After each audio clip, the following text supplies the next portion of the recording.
Hello, everyone. Welcome to Dissolve and Bloom. We are here with the Design Science Studio on the Nonstop Vision Train Global Art Jam. We've been rolling for almost 4 years, and we have many more to come. We have hundreds, thousands of beautiful connections that have been made here, and we are just getting started. Dissolve and Bloom is what we are doing today. And today it's day 2 of the Artist Salon. And this is a live, vibrant, creative demonstration of our exploration of planetary regeneration. Artists, musicians, ecologists, designers, performers from around the world will share visions of dissolving our separation from nature and blooming into regenerative, just futures. Like the mycelial interconnected networks sporing out the process of transformation. My name is Amanda Sage. I am the initiator of the Vision Train and so happy to be a part of the Design Science Studio first round. And it is so nice to be back here together to learn and to explore all of the beautiful signals and downloads that everyone that is gathered here is getting. And it is through these opportunities of coming together that we are infused with creativity and inspiration. And today we also have some artists from the Vision Train making their work on camera, and there's so many ways to interact. So be here with us. Feel inspired to also get a little creative yourself. What is that? Move, dance,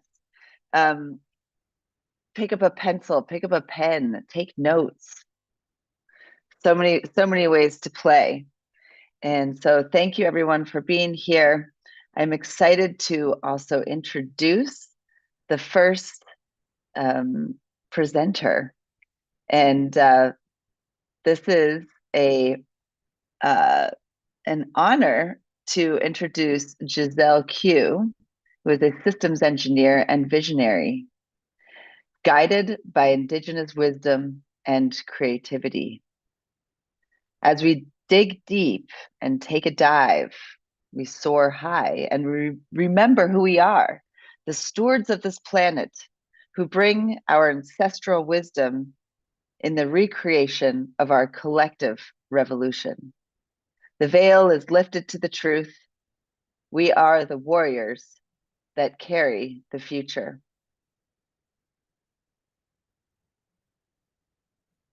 And wow, thank you. Welcome, revolutionary artists of the Design Science Studio. Sounds so cool coming from you, that little blurb. So welcome everybody. My name is Bridget Guiza. Artist name is JizelleQ. It's basically my middle and my second last name. I am part of cohort 3, and this is of my first time here at Dissolve and Bloom.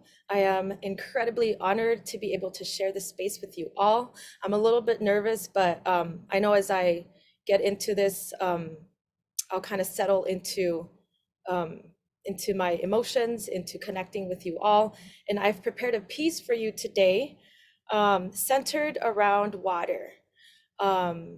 So I want us to bring our attention to water as a conduit of life, as a carrier of the Manadu, the spirit, as a solvent, as a purifier, as a powerful being. Water is in all of us. It's around us, it's underneath us, it's above us.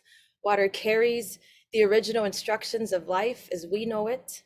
Water washes away and detoxifies impurities.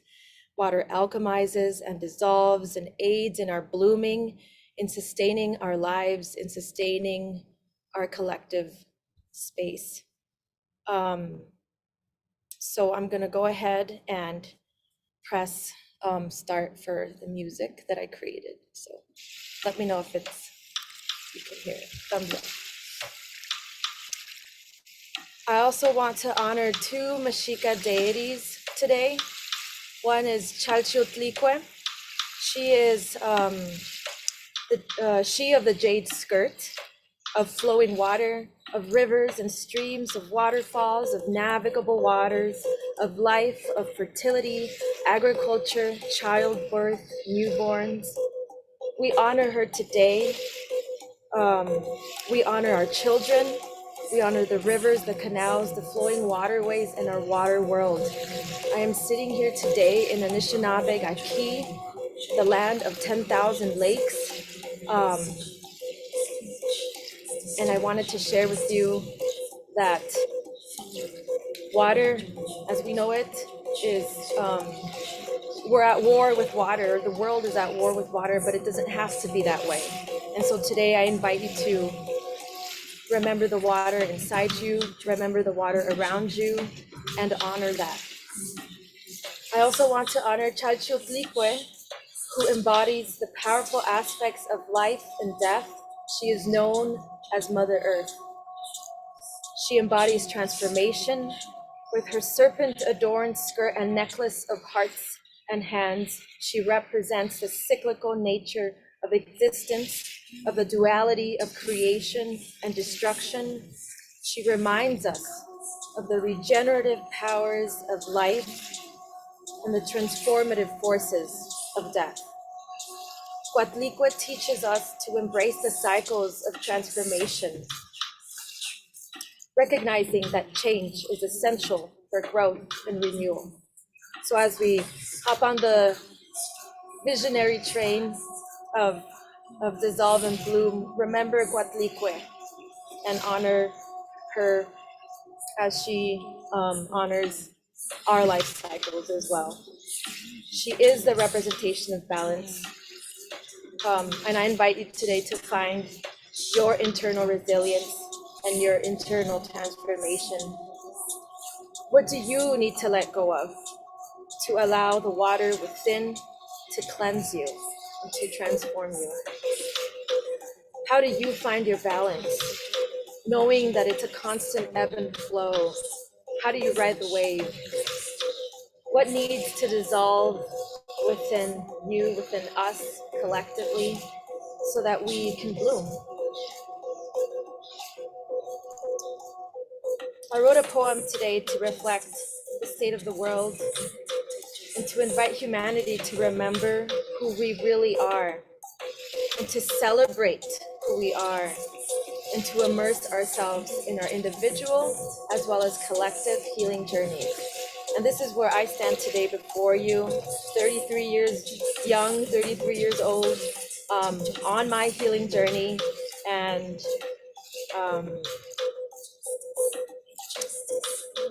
it's a beautiful thing. So thank you. Miigwech, Tlasokamati, and here we go.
There are no sides, and there are many. A polyhedronic equation, growing numbers, infinite ways, each a master of a destiny. Follow your healing journey. Choose your weapon. We know what to do, like cells carrying the cosmic code to life. We are alive. Let us live. Trust in the truth. We are not fooled. Our common enemy, us. Our collective strength, us. We grow in numbers. The games they play, we play, misleading the illusion of choice. Time has lifted the veil. Time has shown the light. We see the raw, we see it all. Capitalism dissolving.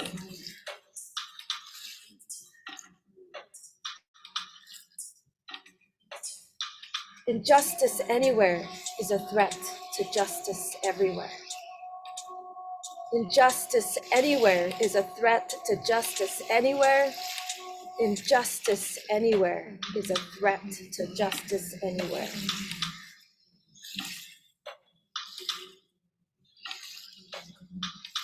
Let go, let go, let go, let go of your ego. Dissipate, resuscitate your mind for our collective liberation. There are no sides, and there are many. A polyhedronic equation, we grow in numbers, each a different world, a different story. What is your story? What is your world? What is your story? What is your destiny?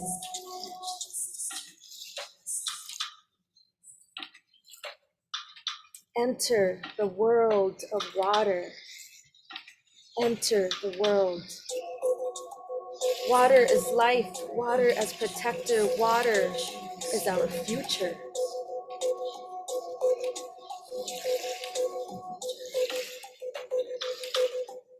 Enter the world of earth. Enter the world of earth as healing, earth as us, earth as transformation. Today, we honor Huatlipuch.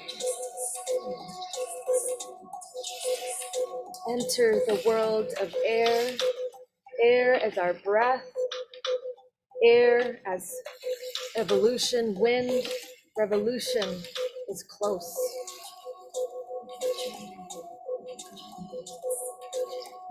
Enter the world of fire, destruction, rebirth, rebirth, destruction. Enter the world of fire. The end of a cycle. We are reborn.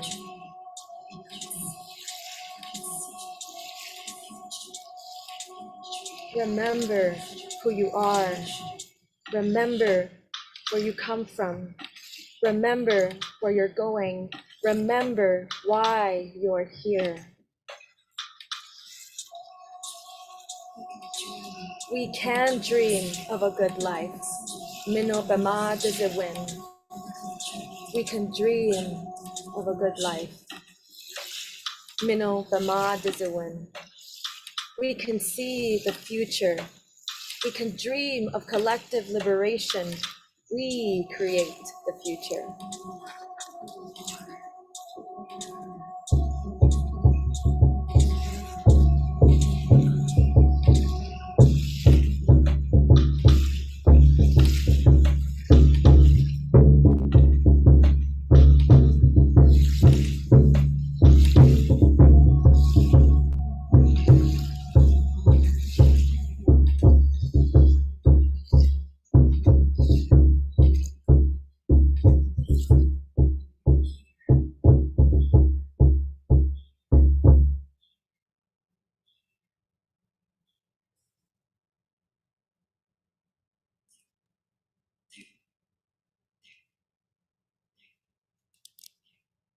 Thank you.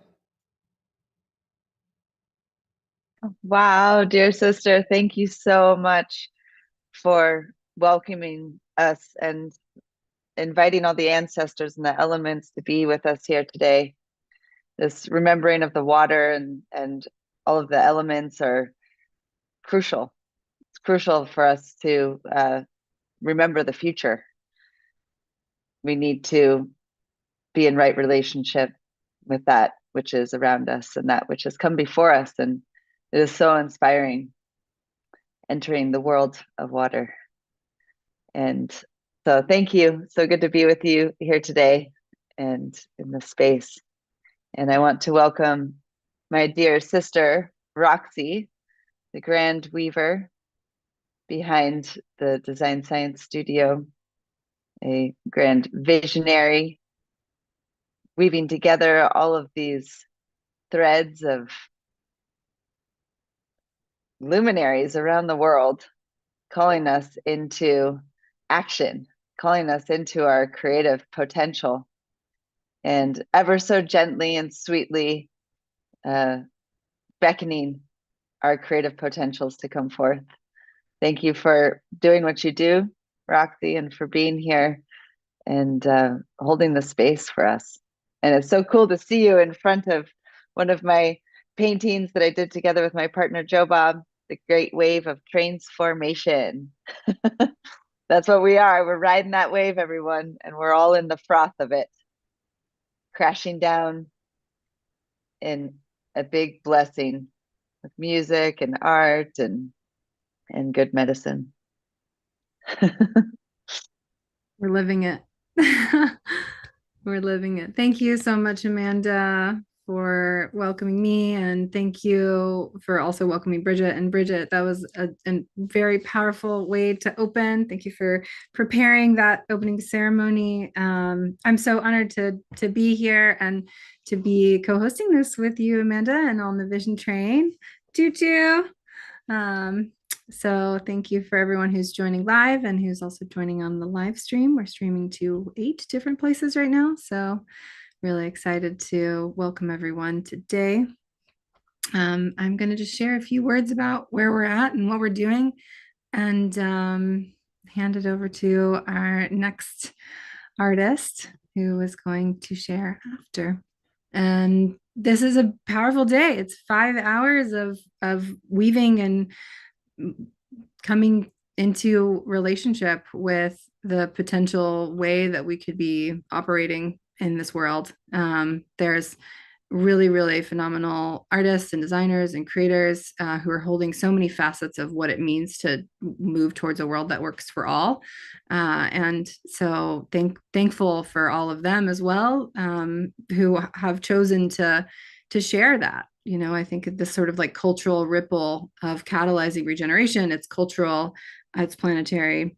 And it is spaces like these that I think help us remember that we're not so alone.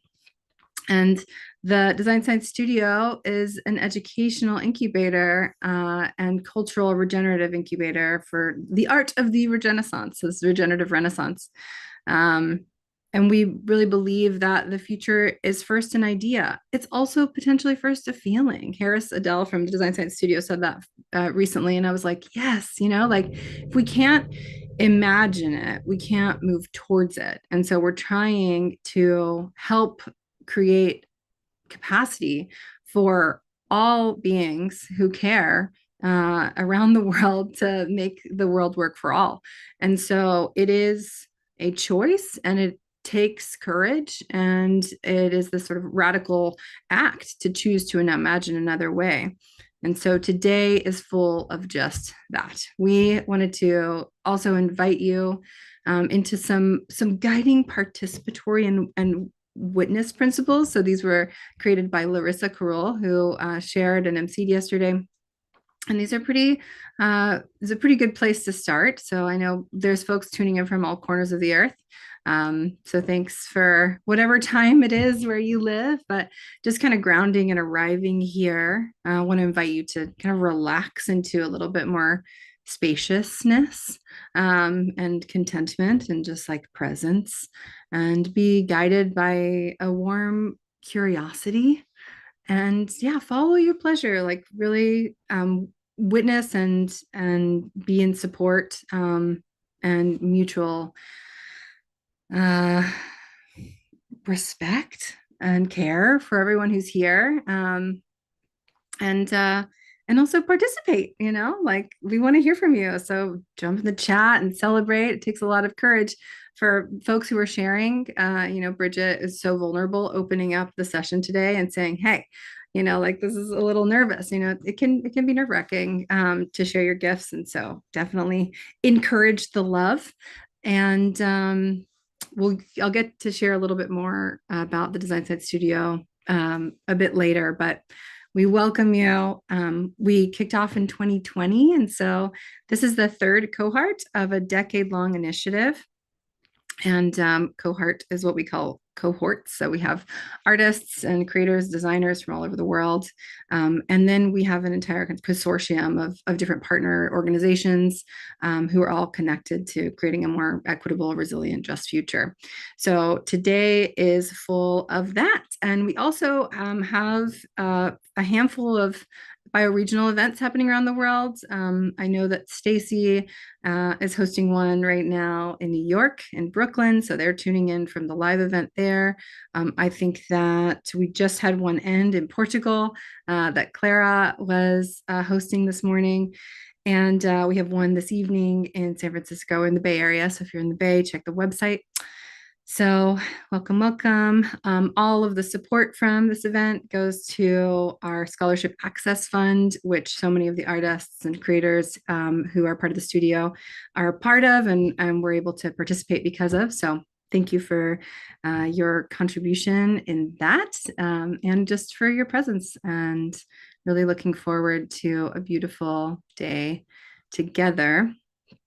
And with that, I will transition us over to welcome Kharyshi. So let me just rearrange my screen here. Okay, great. Actually, I think that Amanda was going to come back up here for a second, it looks like. Hi, Amanda. I'm here. I'm always here, even if you can't see me. And I feel like that's a part of this experience that we are cultivating. The Design Science Studio started during the time with the great global shift that COVID brought to us, and same as the Vision Train, right? And this is a part of this connecting. We connect our little train cars, and we're doing this in the virtual space. So I'm just thinking I'm feeling all the people that I've met through this, and those that are tuning in. Even if we can't see each other, we're here. We've got to remember that we're in this together, and to create a more beautiful world. So Roxi, you're an inspiration, and everyone that's here, I'm so excited for today. It's going to be an amazing day. And I'm going to now bring up Kharyshi, who is an artist in the Design Science Studio Cohort 3. Kharyshi is also a part of the Evoke Artivist Collective, which is a collective of artists that has been curated and stewarded and supported by D-Empress, who is one of the lead stewards of equity in the Design Science Studio. And Kharyshi is a multidisciplinary artist and educator who empowers people to love themselves. And she's going to share a poem about the challenges of being in a big body. Thank you, Kharyshi, for being here. Hey, Roxy, thank you. Thank you for the intro. Greetings, everyone. Like Roxy said, I'm Kharyshi, Winginton, and I have a poem to share with you all. I wanted to say, though, I think part of when I think about regeneration and our being in right relationship with the earth and with nature, part of my voice is to remind us that humans are also a part of nature, right? We are not disconnected. And that is part of the problem, is that we've been existing in a way where we act as if we are separate from the earth, right? I believe what goes up comes down. What's in is out, right? Like there is no separation truly from what is happening around me and what's happening with me and inside me. And with that, I've been spending a lot of time. I'm a big Black woman. I've always been a big Black woman. Originally from Southern California, now living in Houston, Texas. And I'm disabled. I have a degenerative progressive disease called lipedema that affects my mobility. And that combined with some injuries, I'm also disabled. and just got back from this trip. And when you're flying as a big Black woman that has a disability, what you realize is that the world is really not made for you. There are very little spaces that actually take your body, different body types, different accessibility needs into account. And it is very hard to move through the world and feel like you have to apologize or not take up space. So part of my revolutionary act is to be loud, to be present with my body, to show my body, to take up space when people would rather me shrink and hide and disappear, and settle just in my room, in my house, and not be a burden to the world, right? To say that, no, I am a part of the world and I have the right to access the world just like anybody else. With that, here's my poem. It's called A Fat Girl's Blues. My life ain't been much of a pop song. Riddled with flat strings, deep horns, it feels more like the blues, like Billy wearing old beat-up shoes.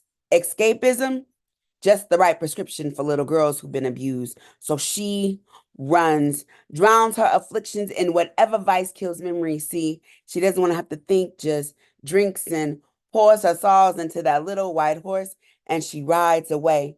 Lets herself fly until night melts into day. She puts her pain in a mic, her life in a song, and she sings the blues like a lady, like childhood trauma fueling disappearing acts. Maybe that's why she acts like a track star, running away from herself so fast she's left track marks on her soul. And while neatly placed gardenias mask, decade-old hurt, her arms speak of the place that unhappy women go. I see myself in her voice. Her lyrics color my story so I know where she goes when she wants to sink into her own skin, understand what makes her want to disappear, drift away on a cloud of ugliness, nothingness. You're just not enough. Sometimes I get lost. Feel like the cost of being fat is too high. Life is just a little too hard. Trapped in a prison of melancholy, searching for happiness, wishing I was skinny. So I stray, try to lose myself to avoid the ache. Instead of drugs, I hide behind food. Lock myself in a coma trying to get away. Heroin was Billy's drug of choice, but chocolate is my escape. Well, chocolate, ice cream, chips, any other form of junk I can get. See, food gives me a comfort that no one can touch. The kind of fix that makes me feel normal when everyone says I'm too much. Overwhelmed with pain, I feel like a fiend, like I'm strung out on shame, but I just can't seem to break free of the shape. And while most days it feels like betrayal, my body is often the one place I feel safe. I'm heavy, bogged down with inadequacy, a story without hope, broken spirit rambling like a guitar slide through sorrow. And the more I hurt, the more I eat. Locked inside everyone's perceptions of me, I can't believe there's something on the other side like sweetness, love nestled in sound. Feel more like unwanted confusion than a beautiful possibility. Craziness stuffed inside notes without range, 12-bar bitterness, wrapped in struggle. I have forgotten what promise feels like, so I cling to the sound of her voice as she sings the blues like a lady, pours her sorrows into that little white horse, and she rides away, lets herself fly until night melts into day. 'Cause see, somewhere along the way, she never felt good enough for this world. Broken-hearted little girl, all grown up. I know where she goes. Thank you. Thank you, everybody. Wow. Kharyshi, so good to meet you here and experience this invocation, this this I am here and I matter and I am beautiful and you are. And I thank you so much for being here and sharing that with this gorgeous smile. I just, I know this world is filled with all kinds of shapes that we're all supposed to fit into, and every single one of us feels it in some way. And you giving us permission to remember that we are perfect just the way we are. Thank you. Thank you, Amanda. Can I just say real quick? I was told that the word enough is actually an ancient Sanskrit word, and we use it wrong in English. And enough is not a destination that we have to achieve, but just by being the virtue of being who you are as a mother, person, human, lover, whatever you are on this planet, just by being who you authentically are, that is practicing enough. Oh, thank you for that reminder. Thank you. And take care. Cheers. And Roxy's going to make an introduction here for, who do we have next? We have Sarah Friend. Yeah. Yay. Yeah, so I'm going to introduce Sarah Friend, and I am really excited that Sarah Friend is here. So the next two people who are going to be sharing about initiatives that Gray Area is working on and creating. In addition to stewarding the Design Science Studio, I also am a creative producer at Gray Area, and Gray Area is a partner of the Design Science Studio, and we've been in partnership since the very beginning. So Gray Area has been a huge support. And the last 10 months, I've spent helping to support a design methodology with a team of artist educators. And there is a program that has a registration open called Dweb for creators. And Sarah Friend is one of the artist educators who has helped to design and create this and will be teaching. And so she's going to share and introduce a bit to this community about what this Dweb for Creators curriculum is, and why everyone should care about it and potentially join, hopefully. So Gray Area is an amazing organization, a nonprofit organization that is based in San Francisco, that also has a regenerative cultural incubator and is really nested at the intersection of art and technology and civic innovation. And so I'm going to bring up Sarah Friend. And one other thing that I just want to mention about Sarah Friend is that Sarah's tuning in today from Berlin. And as an artist living in Berlin, she's Canadian. And I can't wait for you to learn more about her and what she's going to be bringing to the Dweb for Creators program. So with that, I will bring up Sarah, who I've been enjoying so much learning from over the last months. Thanks for being here, Sarah. Thank you, Roxy. Thanks for having me. Happy to share a little bit about what we've been working on. Should I share slides or? Yeah, go for it. Okay.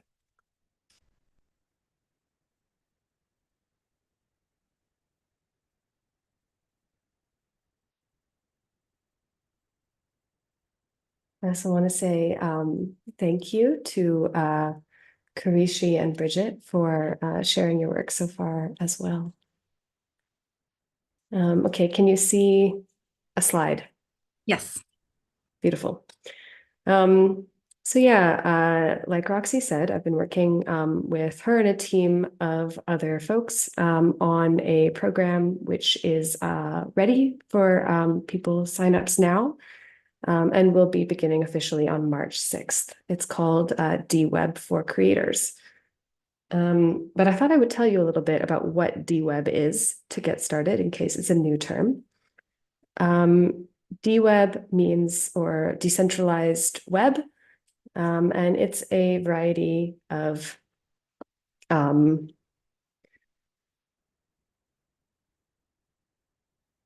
you can see just the slide still, right? Not the notes. I can only see the slide and I only see the Dweb for Creators slide right now. Okay, great. So it's a variety of technologies which take a different architectural approach than the internet tools you may be more familiar with using. I thought I would start by introducing the problem. Here are two ways that we might map the internet. One is geographical, but not evenly distributed. And the other is in terms of traffic or links pointing into and out of certain websites. So huge amounts of the internet congregate in these power sources like Google, Facebook, and the one down at the bottom that's cut off by the other image is YouTube. Big tech companies own the majority of the internet, and it's not equally distributed for everyone to use and access. I also threw this in here because it's been in the news a lot over the last year or so. I think the chronicle of Elon Musk taking control of Twitter is maybe a good example of some of the problems that can arise in the world of big tech, where one person with a disproportionate amount of power and money can buy a platform used by many, many people and change it so dramatically that significant amount of them leave and lose their communities. So the internet I've been talking about is what we might call the centralized internet. There are a variety of other ways that we might architect tech tools. This is a famous diagram in the world of decentralized tech. It's actually from the 60s, and it was commissioned as part of a military report, actually, on how we might build internets that could withstand partitioning, as one might happen maybe in the Cold War context. But it also comes up a lot, and in this world of talking about decentralized tech, and I think that its difficult history and origin sort of points to many of the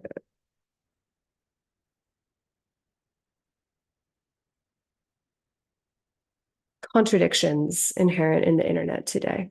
So you can see, there are different ways that we might structure the internet besides these sort of centralized approaches. Just to give some names to different technologies that take a decentralized approach. One that a lot of people might have heard of is BitTorrent or torrenting, file sharing. These are all sort of early examples of decentralized tech. Some of the newer ones that we'll be talking about in the class are IPFS, or the Interplanetary File System, and OpenWrt, which is a way to run your own router and connect to other people directly. Some alternatives to Twitter, which I mentioned, which are newer, are Mastodon and Blue Sky. And there's also a really interesting decentralized social network platform called Scuttlebutt. These are just a few examples, but I thought I would throw them in case you're curious. If I was going to explain the structure of the centralized internet, I would do it in this way. You have a server somewhere in a data center in the cloud run by a company. And your computer is the client that makes requests to the server for data. Obviously, it's a little more complicated than this, but that's the general principle. With various peer-to-peer, decentralized, and distributed technical approaches, the hierarchy goes away. You have a variety of nodes. Some of them might be in data centers. Some of them might be on people's home computers. They are connecting to each other, and in turn, both making and replying to requests. Of course, nothing, no technology is perfect, but maybe we know some of these problems of centralization. The network is not resilient. If something happens or someone decides to buy it, or a data center loses power, it might become unavailable. Concentrated power means concentrated ability to restrict access or content. And of course, users have no control over or visibility into what happens to their data. We know these problems very well. There are also problems of decentralization, which the class will be covering as well. A lot of the tools and software projects are just getting started, so they're not as easy to use. We hope to help with that a little bit, but it is the nature of the space to some degree. There are also unsolved problems of scalability. So with these small projects, some of them are not really ready for the pressure that might happen if millions, let alone billions of people tried to use them suddenly.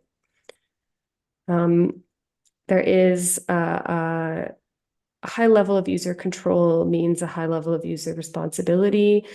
This is to say, if your computer is responsible for holding some portion of the network's data, that takes more work perhaps for you to configure or set it up. Sometimes there's no tech support that you can call for help if something goes wrong. Things like that can present challenges. And also the decentralized networks can be a bit less efficient.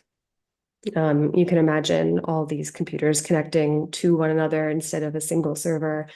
You have challenges of finding paths between them, for example. I won't talk too much about the problems of decentralization, but we will be covering them in the class. And we'll also be discussing how, with this interest in decentralized technology, there's also a very strong interest in decentralizing power. They don't necessarily go together, and we can decentralize one without decentralizing the other. How do we be intentional about what decentralization exactly we want to build? This will also be the subject of a number of workshops in the curriculum. And of course, this is all targeted at creators. So I've talked to you about technology, trying to summarize a bunch of things really quickly. But as artists or arts workers, what do you maybe want to do with these tools? One thing that is available are new ways to distribute, publish, and share work. Also, on the subject of decentralizing power, there are new ways to coordinate or organize with other artists around some of these tools. There are tools which allow a collective or small group, perhaps, to hold assets in common. So we'll be discussing ownership models that might be different from the ownership models most familiar for digital content. And sometimes how these tools can enable new collective and collaborative forms. And of course, there's a potential subject matter here for artwork too. So artists are often people who are concerned with the power structures in the world, how things work, bringing its hidden qualities to new audiences. And there's also a lot of that here to be found with these technologies as well. I thought I would throw in some other organizations that you might be interested in looking at more, if anything I've said so far has been compelling. Of course, Gray Area, which Roxi mentioned, has been doing a lot of programming around decentralized tech for quite a while. There's also the Filecoin Foundation for the Decentralized Web, who are the maintainers of one of the tools I talked about, interplanetary file system. The Internet Archive does programming around this as well. And there's an event called Dweb Camp that is, I think, sponsored by them as well as others, happening in August in California this year. And there's also an event in Vancouver in July of this year called Our Networks. I was a co-organizer of that event for many years. This is my first year retiring, but it is happening again. And of course, I'm not alone here, so I won't introduce everybody here, but it's an illustrious team that I'm proud to be part of. I think everyone here is an artist, publisher, curator, or arts worker, design researcher in some way. And so everyone is teaching some subset of the curriculum from the class. And then I will close with an overview, summarizing what we're planning, which is 8 sessions with 6 praxis workshops running from March 6th to April 28th. There will be an opportunity for participants in this live section of the class to exhibit an artwork at the end. After April 28th, some video lectures and some amount, whatever works in open source and not live format, will be packaged and open sourced for the public, for people who can't join the live sessions. It's currently open for applications and will be until March 3rd. And there is a scholarship process as well, which is also open right now and until February 28th. It's designed to be itself decentralized. That's why we have 8 educators who've been working on this design process for some time now. The sessions are not mandatory. The idea is somewhat that you can take and consume the course materials asynchronously at your own speed, and with a choose your own adventure approach. I don't want to take too long. I did throw in a bunch of slides of our workshops, but I think I have hit the end of my time. So I'll just flash through them really quickly while I say thank you for listening. Unfortunately, it's kind of late here in Berlin, so I won't be able to stay after this talk. But if you would like to find out more, you can do so on the Gray Area website. And Roxi, who I think you all know, can answer any questions that you might have, I'm sure.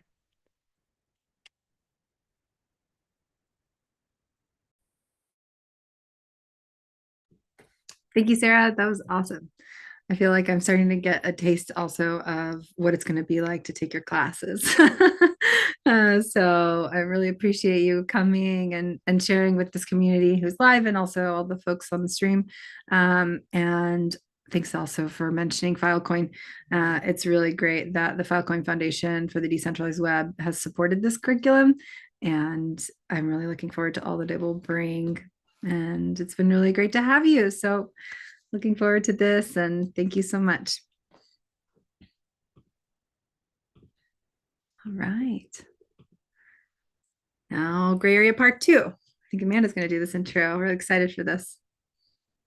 Yes, Hannah Scott, enacting a new practice of tech-enabled cultural exchange.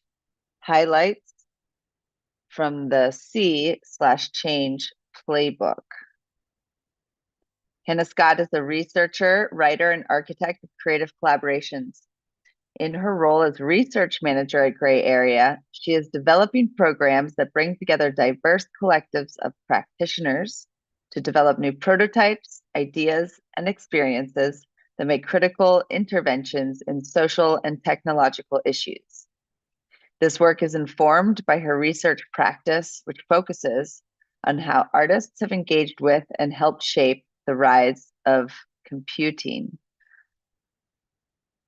This work has found outlets in her Stanford University honors thesis on the 1960s environmental art group Pulsar, and in her stewardship of media theorist Jean Youngblood's archive.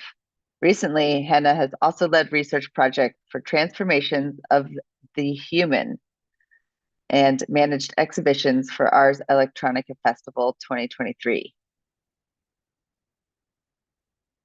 This is exciting. Sweet. I'm so Thank you for interested. having me. Yeah.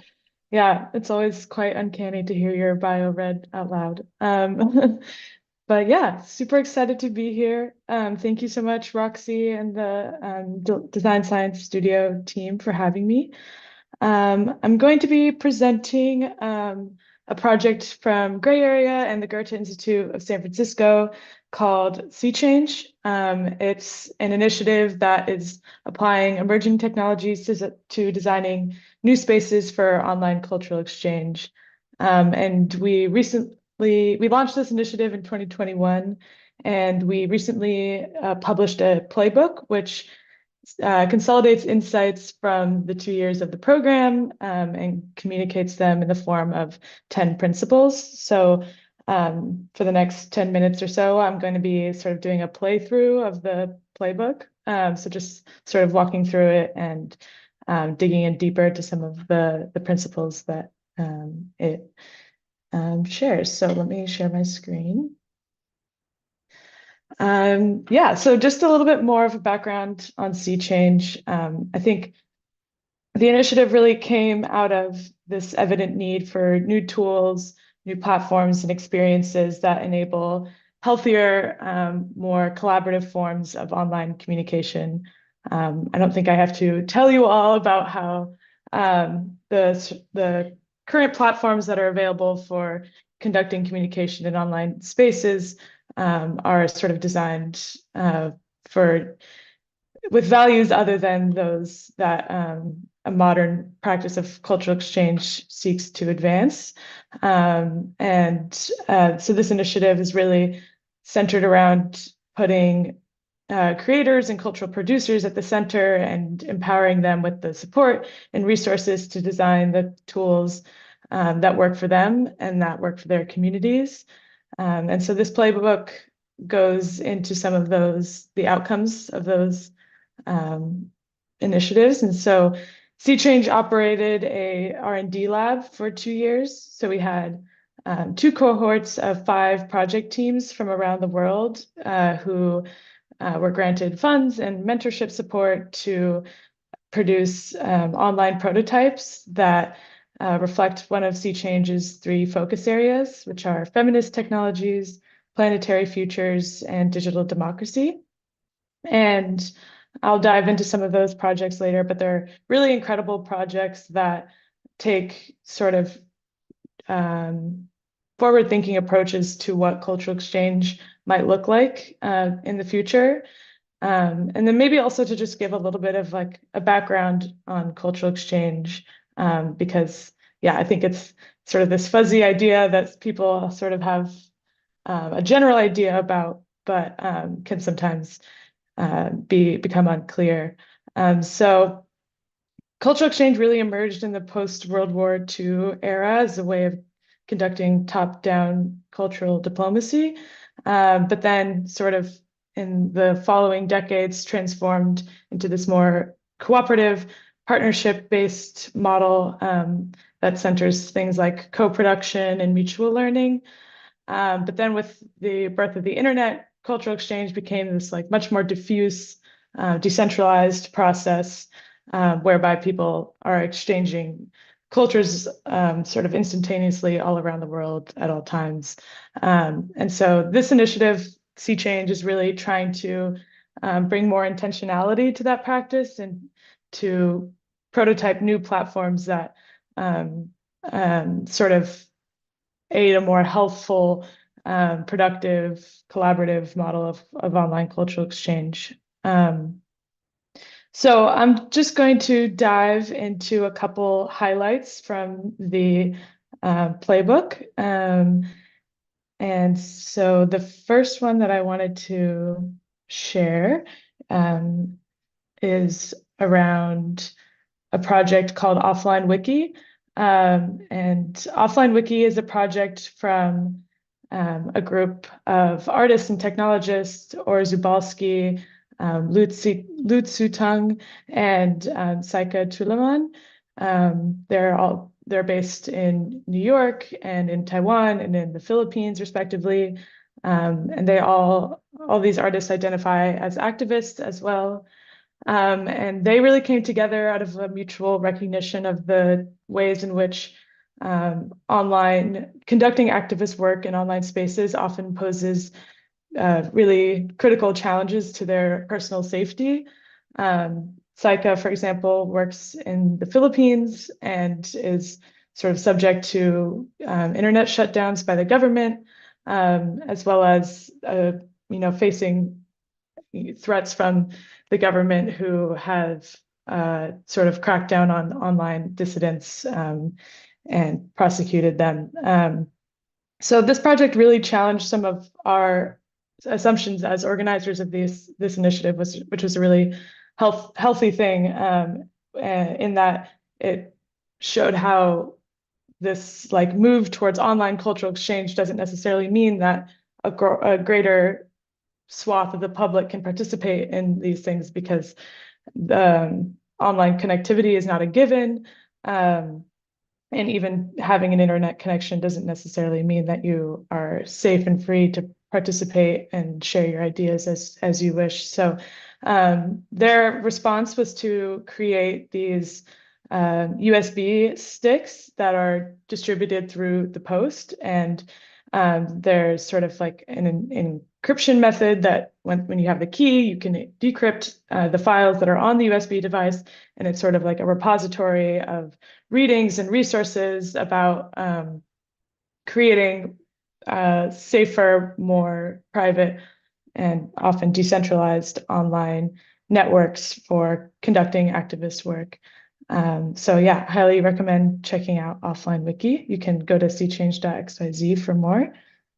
And then I'll scroll on down to another project called Missing Objects Library, which is a collaboration between Jill Miller, Asma Kazmi, and Kathy Wang. They're all in the Berkeley Center for New Media department. And they all work in 3D design and virtual reality.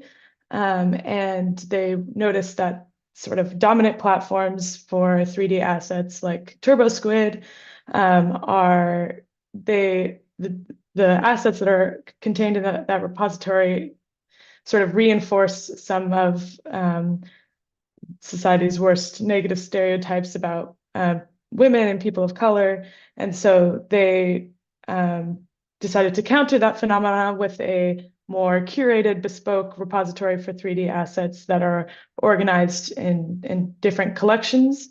For example, one example is a hidden hygiene collection where they created 3D assets for things like used tampons and breast binders and things that represent their communities, but that they don't find in dominant platforms for 3D design and creating virtual environments. And so I thought that their project was a really good example of challenging the logics of dominant platforms and sort of creating alternatives. And then I'll go on down to one more project. This one is called Is This Thing On? It's from a group of artists, Sarah Rothberg, Bhavik Singh, Molly Soda, and Chris, I'm forgetting his last name. Chrissy is what he goes by.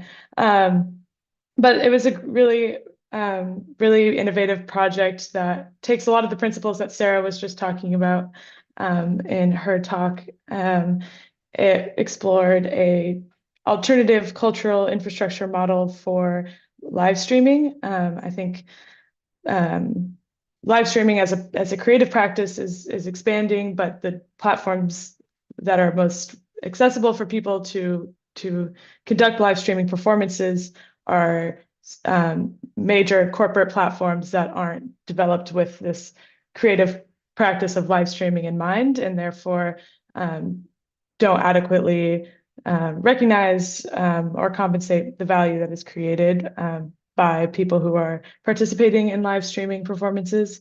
And so in response, they created Is This Thing On, which is a sort of web ring-like model where you can see all the creators who are live streaming at the moment and hop across different streams. And yeah, I highly recommend checking them out. They recently launched their second season of Is This Thing On? And it's always a really fun time. So yeah, those are some highlights from the playbook. I highly recommend digging in and getting in touch with us at Sea Change to ask further questions or challenge some of the things that we discussed in the playbook. The goal is for it to be a living, breathing document. So I hope that you take it up in your own practices. And yeah, thank you so much for having me.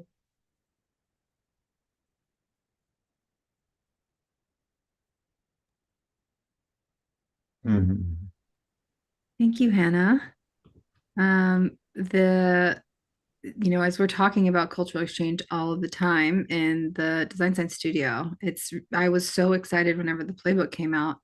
And yeah, I know Mark had some words for you as well, but I just wanted to say, like, as a cultural incubator, if we're not constantly like challenging our assumptions about culture and then seeing how we can, be in this also space of access, like what are our assumptions that we need to challenge, and how do we continually make those visible and then continue to change those. There's an artist who has a piece in the exhibition that just opened for this event, Ty, from the Design Science Studio, who is doing a lot of work with basically building new low poly diverse characters. His whole project is about creating diversity in 3D. So I'll send you a link to his project, and I'm just all of the bits of the playbook are just so amazing. But I'll let Mark kind of speak more to that. I know he had prepared some thoughts for you, but just wanted to thank you for coming. I know this just published a few days ago. Yeah, thank you so much for having me. Yeah, prepared some thoughts like 40 years ago, because aren't we just sitting with the leprechaun kin here, Roxy? I mean, the last two presentations and what you're all doing.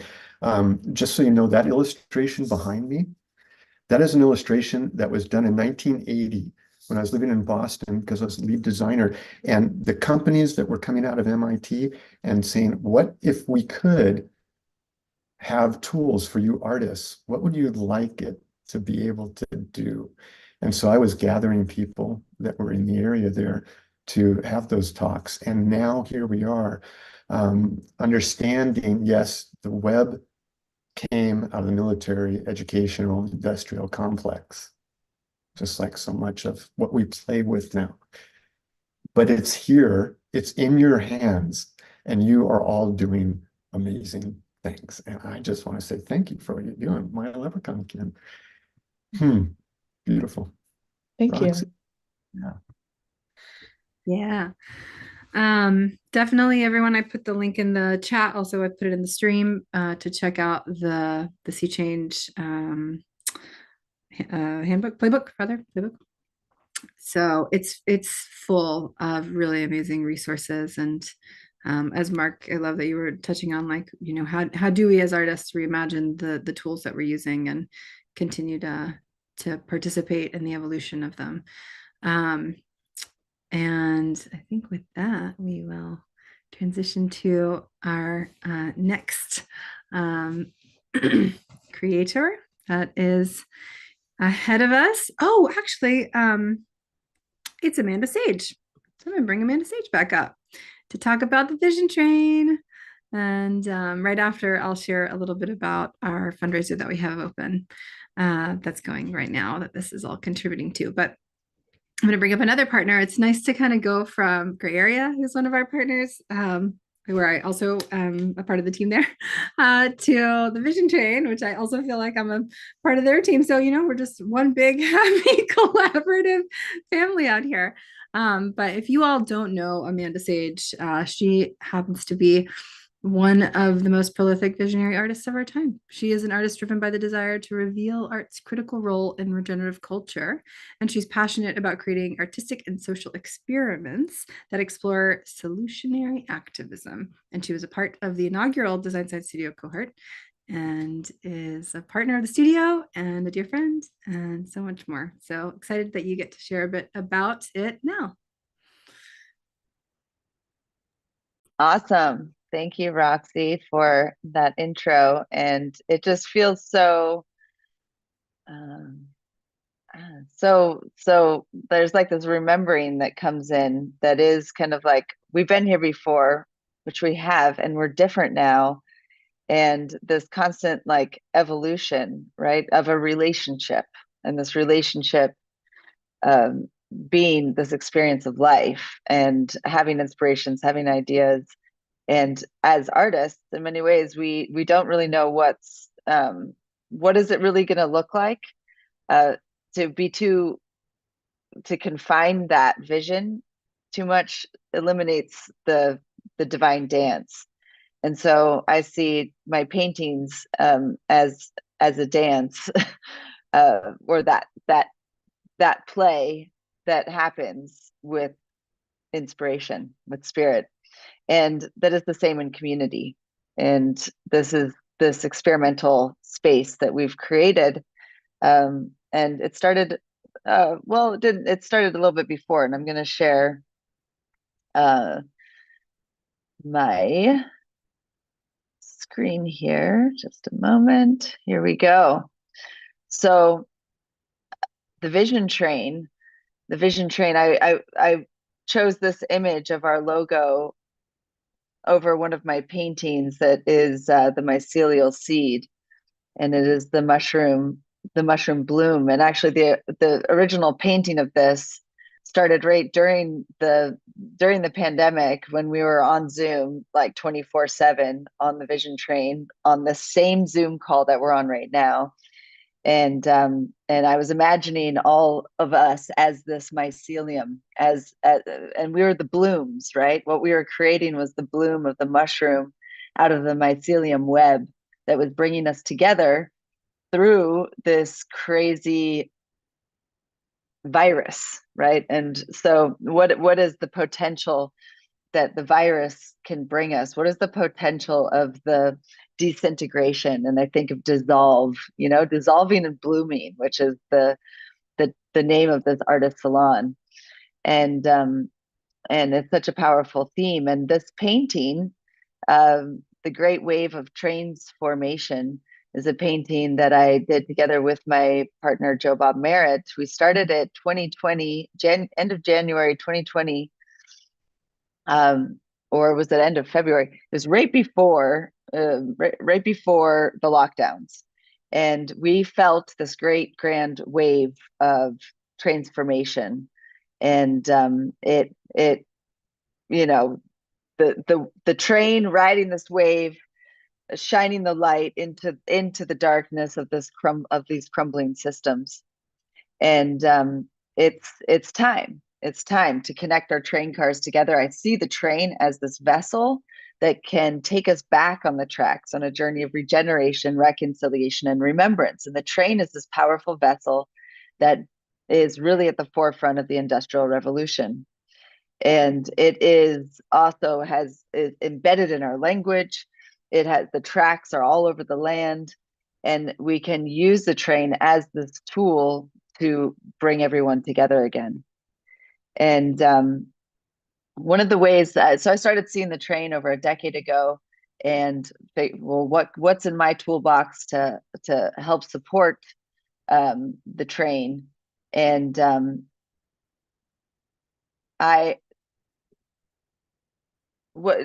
much time do I have? Like 5 minutes, I think. You something have, like that. yeah, you have about 5 more minutes. Okay, good. And so because I can talk about the train for a long time, and many of you here have heard me talk about the train. And this is a story that is constantly evolving and figuring itself out. And I see myself as one of the people that has been receptive to it. And the image of it in many ways is the train connecting, it's connecting our train cars together, and those being our visions. And this is the first session where I took these little templates of a train car that I drew with a Sharpie, made copies, and went and drew them with my friend's 4th grade class in Watts, which is just south of Los Angeles, or it's in south central LA. And And this was a beautiful invitation to invite the children to draw out what they think needs to be on the train to create a more beautiful world. What is their puzzle piece? What part do they play? And so I went on to invite people at all different kinds of gatherings and festivals and schools, and they've collected thousands and thousands of these. And it's a container. The train car is a container. What do you put in it? And that's something that it's a question. It's a question for all of us. And it's never too late to just get started. And there's this beautiful project that last year, Marina and Danilo from Zion Rebels in Brazil, who've been a big part of the Vision Train community, put together this little video for the Psychedelic Science conference in Denver. And this is also the soundtrack. Behind this is Cornflower, and a song that he did live on the Vision Train for our 3-year anniversary. And this is this gathering of creatives that have come together to explore their own work in a supportive environment. And I see these train cars coming together to link our prayers and strengthen our individual contributions into an ever-evolving, beautiful experience that will leave a trace of awesome. And this is something that is happening now. And I am reminded that we are coming above ground constantly through these times as the great systems of the world continue to deconstruct. As we see it fall apart, we also see the rise, the root down and the rise up. So you're welcome anytime to come join our 24/7 Art Jam on Zoom. We have a Mighty Networks, and this Mighty Networks is where we share different events. There's engagement and community, all kinds of fun things to find there. And this is the way it's been. It's on Zoom. You know, we've connected. There's lifelong friends that have been made on here, as in the Design Science Studio as well. And we have weekly trips that are scheduled. You'll find lots of renegade time also on the train. So even if there's something not scheduled, feel free to jump on anytime. But here's a few things that are happening currently. The Constructive Critiques for Creatives. It's a beautiful gathering that happens on Tuesdays. And the Daily Visions. That's a session that happens often on Sundays, where we get together and talk about our daily commitments. And Artivism Community Peace Talk. There's one next week happening, facilitated by Alicia Sacred Heart. There's an underground train. That's a group that you can find through the Mighty Networks called The Science of Man. That's a very beautiful project hosted by Mukta and Jobob, and so much more. Art Jam with Sani Kudihi, and New Earth Visioning is also something that Harlan, who's also from the Design Science Studio, hosts on the Vision Train. And out of the Vision Train birthed the Vitra Academy, and the Vitra Academy is the Vision Train Academy of Art. And this is a project to help support the development of skills. And some of the current remastered courses that are available, if you go to the website, are Spirit Matter, Paint Your Light Tree with me, and then the Thriving Artist, Structure and Flow, and Profound. And these are all beautiful, beautiful tools to help expand your artistry in the visual realms. And we've also hosted some of the Design Science Studio revolutionaries in hosting courses with the Vitra Academy, Shanita King and Harlan, and also Veronica Anderson. So stay tuned for the 4-year anniversary coming up March 24th. I would love to have your participation, and in general, welcome. Thank you, everybody that is a part of the train that's here now. We're still just getting started here, and you can always plug back in, hook your train car back in. So Thank you so much for giving me time to share today. Thank you so much for sharing today. And I'm so glad that our train cars are connected and you're continuing to weave these visions forward. You've created so much space for so many artists to call home, many of which are even here on the train now. And, and we had, I don't know if he's back yet, but Mark Henson was with us all day yesterday, hanging out. He showed us this amazing piece that he was been sketching. And it was like all of these folks putting down their weapons and like walking off into the distance together. And he was like, this is what I've been working on all day today, where while y'all have been sharing. It was unbelievable. Yeah. So cool. So yeah, thank you so much, Amanda. Thank you to the Vision Train. Thank you to Vitra Academy. Definitely y'all check out Vitra. There's so many classes. Gray Area also has a ton of amazing classes kind of in art, code, tech. Vitra's got like, if you want to really learn new techniques, we'll definitely learn from the masters. It's an amazing tradition that you're carrying over into these new mediums. So grateful for you, Amanda. Thank you. Thank you. And next up, I'm actually going to bring up Liv Scott, who's a member of was a member of the Design Science Studio Cohort 2 and is a part of the Design Science Studio team. And Liv Scott is our program coordinator for our upcoming Pathways program hackathon, who will then intro Brian O'Donnell. So excited that you're here, Liv, and can't wait for this session.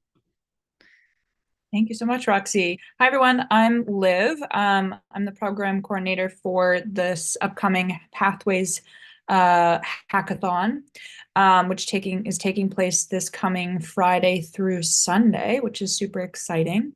And the hackathon's in partnership with the Campaign for Nature, which Brian, who I'm going to bring up in a second, is our partner with.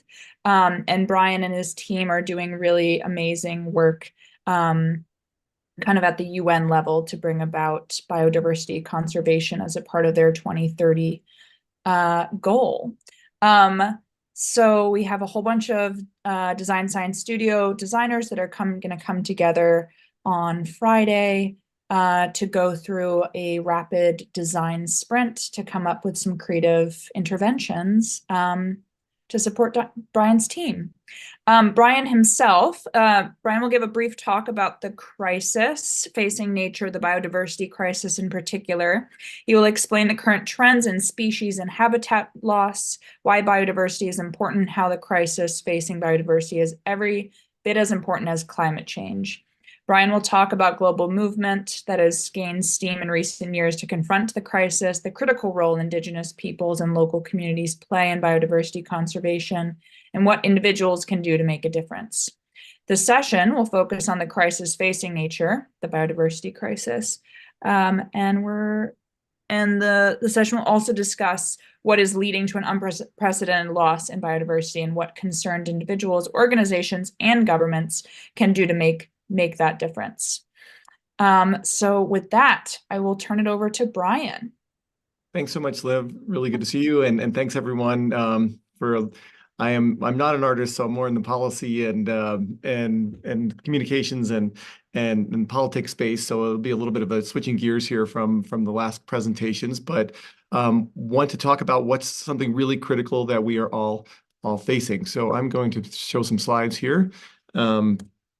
So I have a strong passion for nature, as I know all of you on this salon do. It's really what drives me in my day-to-day life. I can't imagine a day without feeling part of nature, and we all, of course, are part of nature. But it is that love of nature that drives us to want to do something to make sure that it exists undeterred for future generations. And let's see why my slide is not advancing. There we go. So when we talk about biodiversity, what does that mean? Well, the term biodiversity is really just a smushing together of two terms, biological diversity, and it's really all life on Earth. It's everything from the soils and genes all the way to the scale of ecosystems. It includes the processes that sustain all life on Earth. So it's a really more of a scientific term that just is synonymous with nature in many ways. And we see it all around us. Biodiversity is this is one day in California, just thinking about how much abundance there is and just the diversity of species that we all love. And if we just take a moment to pause and recognize how great biological diversity is, and imagine a world without it. It's what I think what makes our planet great, which makes life great, is just this diversity of life, and we should celebrate it in all of its forms. But biodiversity is actually not evenly distributed in the world. In fact, there's some really big concentrations of biodiversity. This is just if you ever want to look at some great maps. There's a webpage called biodiversitymapping.org. And this is just, for example, abundance of bird biodiversity. And you can see in the tropics, this abundance along the Amazon River or the Great Lakes region of Africa or the tropical forests of Southeast Asia. Really incredible biodiversity in those tropical regions. And biodiversity also exists primarily on lands that are stewarded by indigenous peoples, or those that are claimed or historically stewarded by indigenous peoples. 80% of the world's biodiversity of that remains on this planet is on those lands. So we cannot safeguard biodiversity without empowering, securing the rights, and learning from indigenous peoples and local communities. It's an absolutely essential role going forward, and something that's been not at the center of conservation or of governments for decades, and slowly starting to see some change in this arena. So why should we care about biodiversity? Just from a purely selfish human standpoint, it is where we get our food from. It cleans our air, our water. It provides habitat for wildlife. It provides the purification of water. It provides defense from storms. It helps us prevent pandemics from zoonotic diseases. So biodiversity is absolutely essential. It is the foundation of our economies, of our lives. Everything that we think about in the world relies on healthy biodiversity, and yet it's an afterthought for so many people in governments and in business. But it's the foundation of all that we care about. Unfortunately, though, biodiversity is not in great shape. In May of 2019, the world's leading experts on biodiversity came together in a big intergovernmental science platform called the Intergovernmental Science Policy Platform for Biodiversity and Ecosystem Services. They had 145 expert authors from 50 countries, as well as inputs from indigenous peoples with traditional ecological knowledge, and 310 additional authors. And their conclusions were an absolute gut punch. They said that nature is declining at rates unprecedented in human history, with extinctions, with extinctions accelerating. In fact, the rate of extinction is greater than at any other time in human history. They said that we are eroding the very foundations of our economies, livelihoods, food security, health, and quality of life worldwide. And it warned that without serious interventions, transformational change, up to 1 million plant and animal species would face extinction, many within decades. But it's not just extinction of species, as awful as that is. It's also the abundance of species that we're losing. The Living Planet report looked at the population sizes of mammals, amphibians, fish, and reptiles, and found an alarming 68% decline since 1970. I was born in 1970, so that's just in my lifetime. That loss of abundance of species is just mind-boggling, the loss, and just crippling, and it makes me just beyond sad to think of what has been lost in my lifetime, and I can't imagine this trend continuing if we are to survive as a species, or any species are to survive. It's just a staggering loss of abundance. In fact, even the World Economic Forum, not a place you would think of being overly environmentally concerned, just last month released what they saw as the global risks ranked to the global economy and to the global structure. And as you look on the right, the top three are all really, actually top four are all really related to biodiversity. And biodiversity loss is now a huge concern for the globe, and yet not at the center of where it needs to be in our political and public discourse. So what's causing this? I think most people would say, oh, it's climate change. And absolutely climate change is a cause of biodiversity loss. But the number one reasons, primarily on land, have to do with habitat loss, land degradation, and land use change, growth in agriculture, infrastructure, industry, urbanization. And in the ocean, it's really overexploitation. We're just pulling so much out of the ocean, and we are removing so many of the species of fish from the ocean every day. Of course, there's other causes as well, but the biggest causes are that habitat loss and overexploitation. It's hard for people to get their head around another existential crisis, and biodiversity loss is an existential crisis, every bit as important to the survival of life on Earth as climate change. So I think of it often, imagine going out to your car in the morning and realizing you had a flat tire and a dead battery. You can't just fix one and then be back on the road. You need to address them both, or you're still stuck. So too often we think of the environmental issue as just climate change. And if we could change the way we get our energy, we'll be doing just fine. But yet they will still have this biodiversity crisis to confront. We need to think of these holistically as addressing the systems that provide for life on Earth. Climate change and our climate system is a key one, as is our system of nature and biodiversity. So how do we go about this? Well, back in 1992 at the Rio Earth Summit, there was a global agreement, and they came up with several conventions, basically treaties. One dealt with climate change. You've probably all heard of the UN Convention on Climate Change, and another was a lesser-known Convention on Biological Diversity. We all know that actions to safeguard biodiversity can be very local and are important. Things we do in our own communities, in our yards, in our neighborhoods are critical. But also biodiversity moves, nature moves. Whales migrate, birds migrate, butterflies migrate. And if we want to safeguard biodiversity on a global scale, we have to work collectively, and we have to work at the system global level as well as the local level. And so I've been very focused on the Convention on Biological Diversity. Every 10 years, they create a new strategic plan for how the world is going to safeguard biodiversity. And one was set for 2020. Unfortunately, of course, that was delayed due to COVID. So we had a few more years to get a new framework.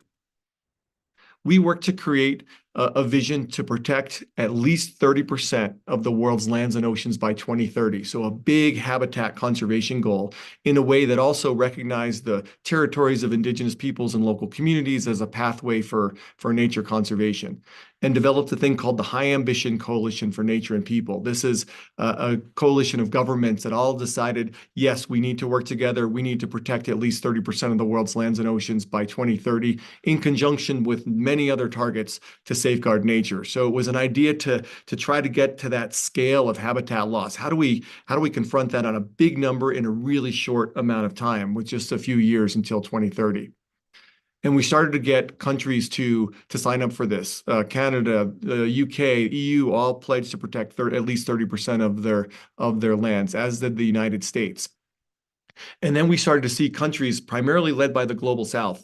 Costa Rica led this High Ambition Coalition, leading up to what was called the most important global meeting you've probably never heard of. This is the Convention on Biological Diversity's COP15.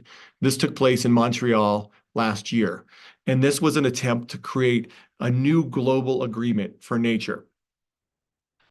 There was an intense amount of public engagement with countries all over the world, trying to influence this and make sure that we had a solution commensurate with the scale of the problem. So that meant not only protecting at least 30% of the world's lands and waters, but also addressing pollution, invasive species, other habitat loss, making sure we had rights of indigenous peoples, more recognition of the role women and youth play in biodiversity conservation, and coming together with a huge global agreement for biodiversity.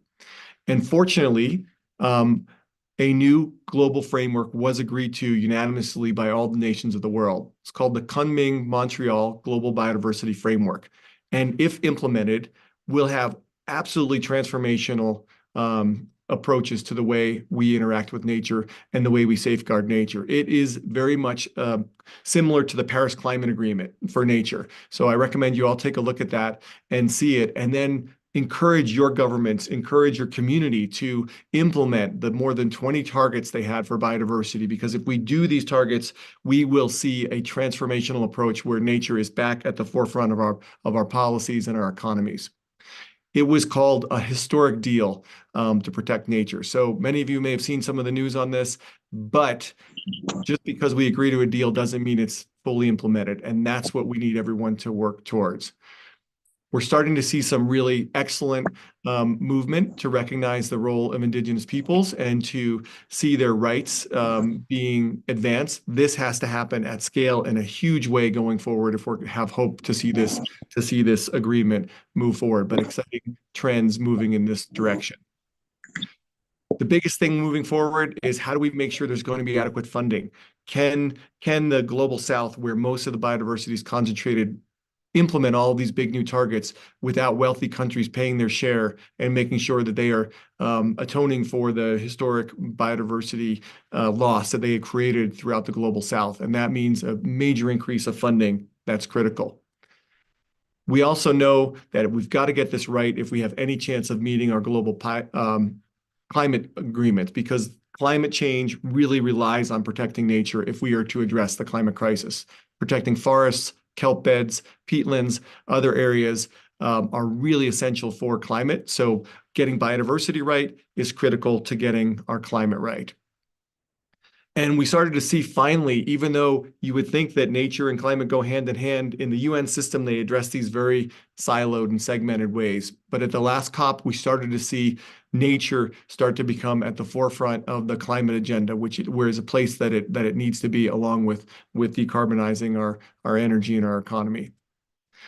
And finally, we're starting to see all these new creative ways where the rights of nature are actually being recognized and codified in various countries' laws, which is another exciting movement. This is just a quick overview, and I'm going to wrap up here to get us on time. But I wanted to just share that it's an exciting time for nature. We're starting to see that countries are beginning to recognize that nature is critically important.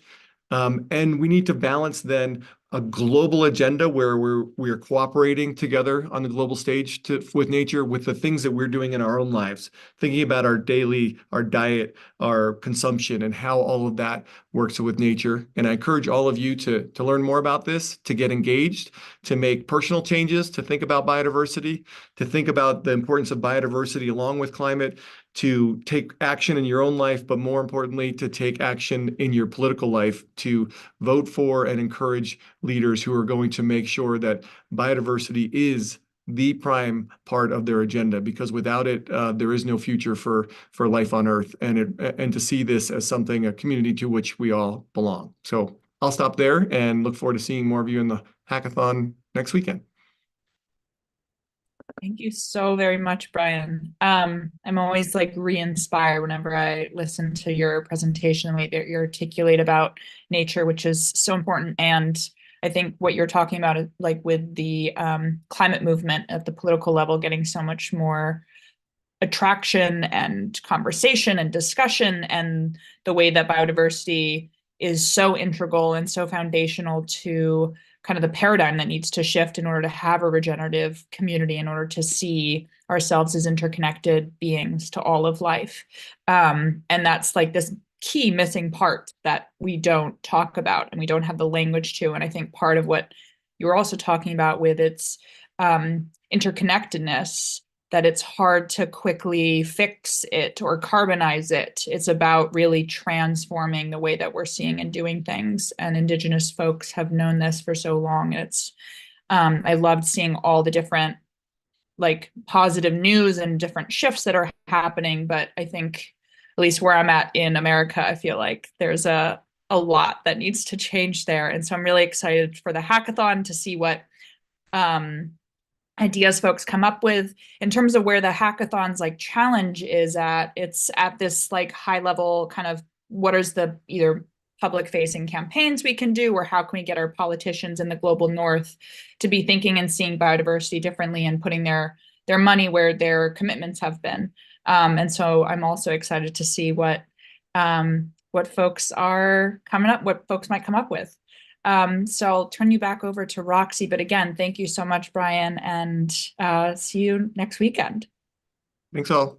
Thank you. Yeah. And I just also want to acknowledge that Brian is a visionary. So one of the educators in the Design Science Studio. He's come not once now, but twice to teach about biodiversity and this like critical role And we're just so honored to get to host and collaborate on this upcoming hackathon, that you believe in the power of creative intervention to help support and uplift this current, one of the most important initiatives that I think is happening in the world to safeguard so much of our and restore so much of biodiversity. So thank you, Liv, also for all that you've done to help prepare this upcoming hackathon. We've been working on it for months, and you've just been doing such an exquisite job. And I can't wait for the next salon when we'll get to share all that has come.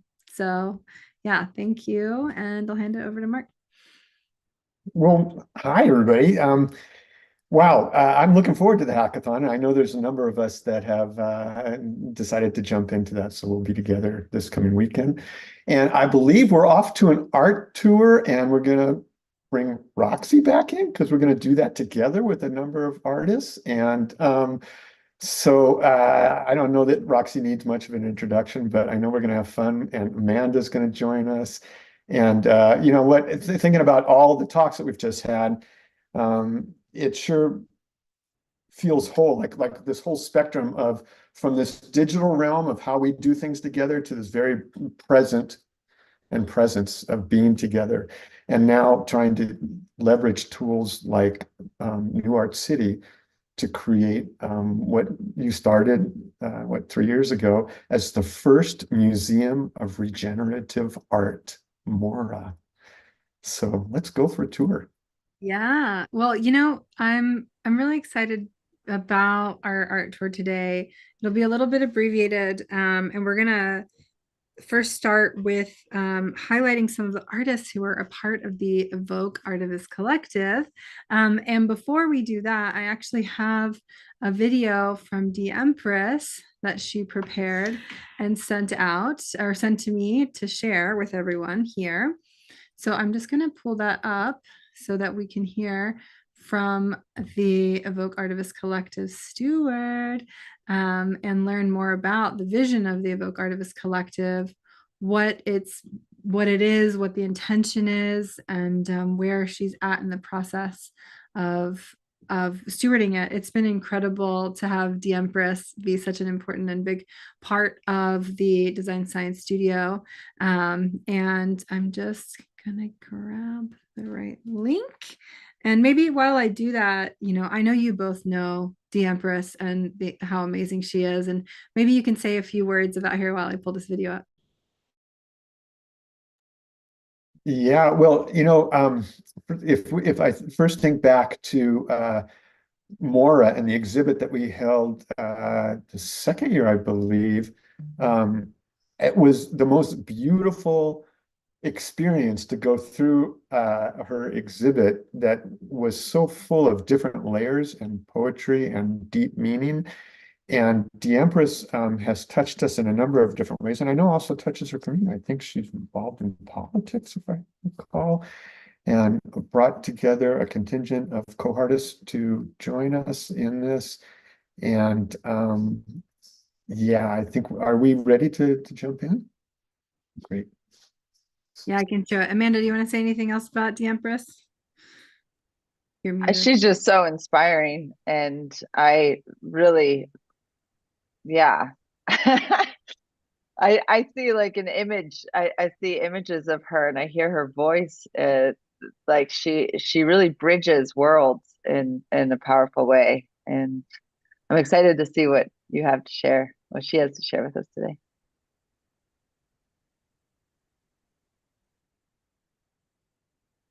And if someone could just give me a thumbs up in the chat to make sure it's streaming well, that would be great. And once I push play.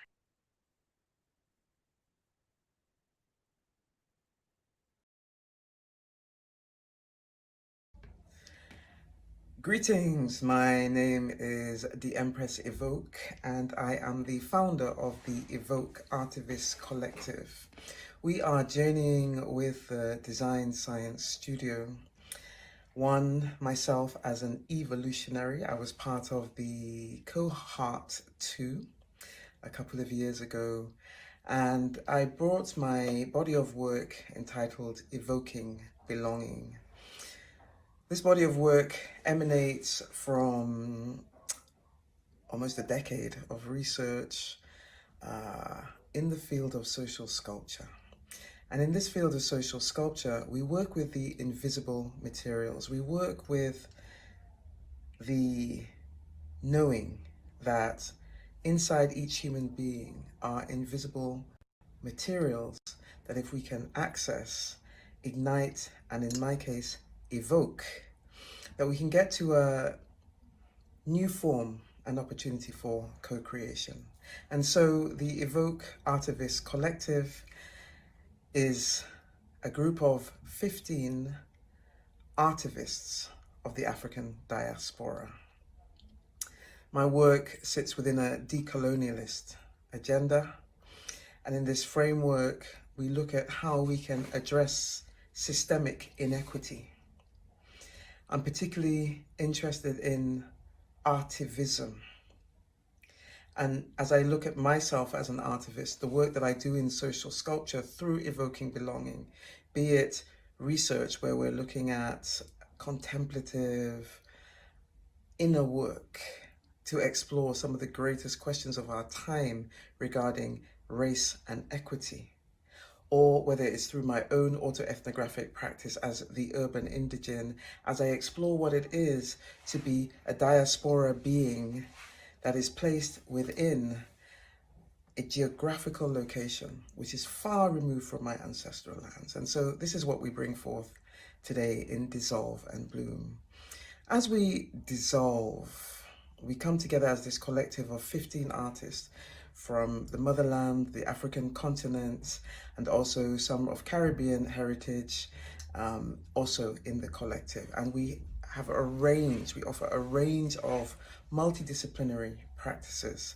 And we've come together inspired by this clarion call that is offered within the Design Science Studio. So when we come to Dissolve and Bloom, what is it that we are dissolving? We are dissolving concepts, precepts, teachings, education that teaches us that our forms of knowing, our ways of knowing, the lens through which we see the world is other than, is somehow inferior to the dominant narrative. Now, those of us that are journeying in the DSS, we are all aware of these artificial constructs that are essentially based on power structures, colonialism, and therefore this decolonialist agenda is a pathway that we are co-creating within the Evoke Artivist Collective. Today, I'd really like to focus on this idea of the indigenous knowledge systems. There are so many spaces these days that are calling for a return to the indigenous. Let's go back to indigenous ways of being. And as a Black woman, first generation, living here in the UK, I asked myself, where is the indigenous person around me? Am I indigenous? Indigenous to what on this land? And so yes, I have the land of my forefathers and mothers. I have my parents' land that I can go to, but I can tell you unequivocally that no matter where I roam on this earth, I will always be looked at as an other because I am this magical blend of so many cultures and inspirations and lineages. And so ours is a call to return to our bloodlines, to our indigeneity, to our ways of knowing, seeing, and being and doing in the world, hence culture. For me, I wrap all of that up in culture. And to come to this inquiry that we're unfolding in the Design Science Studio in Cohort 3, an inquiry into what is the indigenous? What is the indigenous for someone like me, for others who may be living on the African continent, but even within their own structures have their own questions around what it is to truly belong? I posit here that belonging is a co-created cultural practice. It is a co-creation, and this is what we're unfolding into in the Design Science Studio, this opportunity to co-create. A co-created cultural practice. So the culture, our ways of seeing, our ways of being, our ways of doing, therefore our ways of knowing. And we bring alternative ways of knowing when we think about design. We've heard very recently in the Design Science Studio through one of the visionaries that shared indigenous approaches to design. We come with these encoded within. And so ours is to, through our works, as we share our various forms of art, this for me is a social sculpture. It's an exploration where we are making the invisible visible. What does it take for a group of 15 artivists of the African diaspora to explore, bring to the fore their indigenous ways of knowing, ways of being, ways of seeing, and journey within a global cohort, such as the Design Science Studio? We come with more questions. It's not about the answers for me right now. It's about unearthing the questions and at the same time being grounded and earthed in those questions, knowing that it is through this inquiry that we will come to new forms of knowing, new ways of being, and that we recognize that in this co-creation, we come with the basis number one of communion.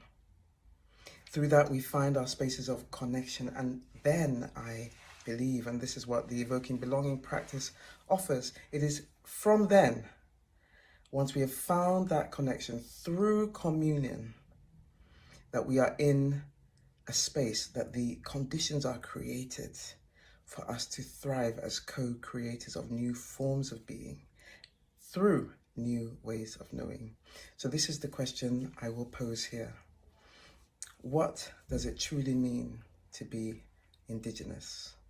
I am proposing that we as first and second generation African diaspora artivists are the indigenous beings of the spaces that we occupy now.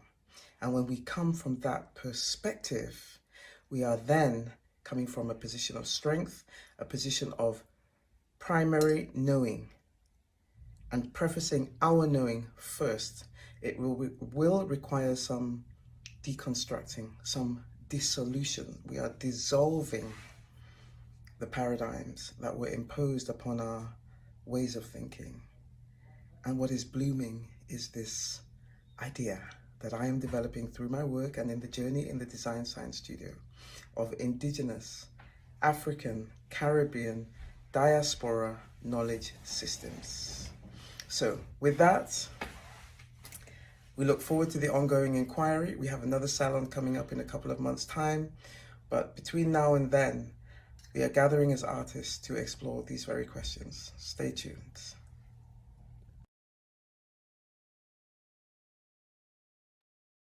Wow. Beautiful. Yeah. Just listening to her voice is it is so soothing and gives me this sense of belonging. Hmm. And I know that, this intention to steward this community of artists and also other artists and make this really like walk the talk, the work that we're trying to do in the Design Science Studio to like make a world that works for all and have an equitable container that can actually meet everyone it's a process. It's hard. Like right now we have Noor who joined in the chat who's going to like translate from French to English because Daniel Jonas from the Evoke Artivist Collective who's here only speaks French. And like, we don't currently have the resources to support someone who only speaks French. He watches the sessions, our sessions from with the translate on, and that works. But that sort of stuff, it takes more stewardship, it takes more time, it takes more resources, and it takes a lot of care to actually like embody the like equity that we're encouraging in the world. And this is also part of why we're doing all of this fundraising for more support, not only for the studio, but for the container to be able to continue to evolve and hold more of this. And so the first artist's piece that we're actually going to see in our art tour today is Daniel Jonas's piece. And I'm going to screen share that and turn the audio back on over here. And let's all just be patient. I know Daniel, your internet's been a little wiggly. And Noor is going to write in the chat. So if everyone writing in the chat just for this part can pause, because she's going to be translating so long as his audio works from French to English to talk a bit about his work.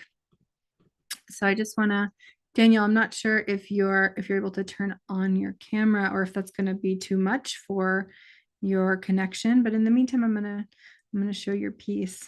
Oh, actually, let me turn off the one sec.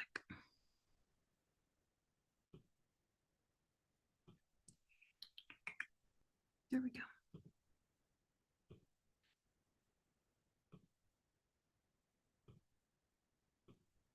Ah, perfect. Okay, so this is Daniel's work in Mora.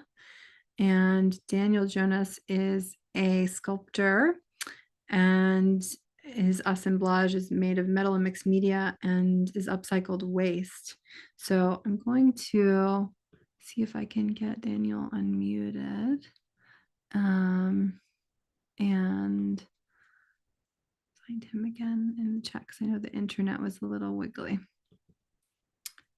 Daniel.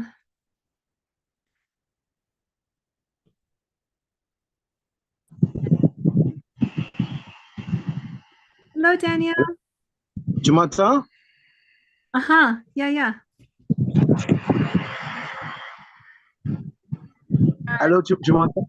Tu Hello. m'entends? Uh-huh. Yeah. Tu m'entends? Yeah, we can hear you. Bonsoir à tout le monde. I'm going to read from the chat here.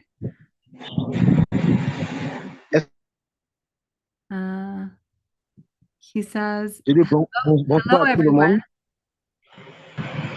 Je salue tout le monde, je salue tous les membres, tous les connectés. Voilà, merci pour l'occasion que vous me donnez de parler à ce sujet qui est vraiment immense, qui est très important, qui traite plusieurs sujets en même temps sur l'évolution dans tous les domaines, dans toutes les couches. And Daniel says, thank you for this opportunity to talk about this subject that is very important. It encompasses many topics. Et c'est avec plaisir que je participe à cette séance aujourd'hui. Comme je disais d'entrée, le thème est vraiment important. He says, it is with pleasure that I participate in this session today. As I said, this theme is very important. Du point de vue où nous voulons un changement pour notre planète à tous les niveaux.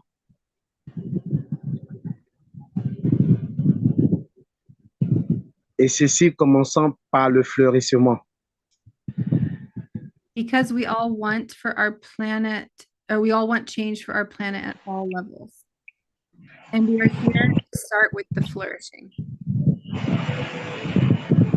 Je le comprends profondément. Quand on parle de fleurir, je comprends ça plus profondément sur le point de changement.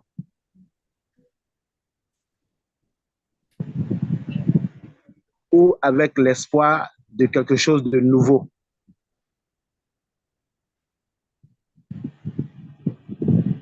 Et pour moi, ça parle d'attente et d'aboutissement.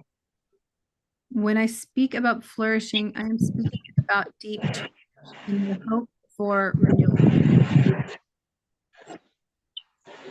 And for me, it's about patience.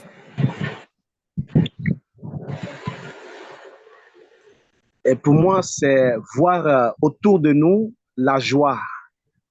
Pour moi, c'est de voir autour de nous des gens heureux. Comme vous pouvez l'imaginer, comme une plante qu'on regarde dans son jardin chaque jour et on attend un matin de voir ses fleurs. Qui peut se traduire sur la vie d'un enfant adulte et qui a. And for me, it is about seeing around us joy, seeing joyful people like plants that we observe each day in our garden and watching them bloom.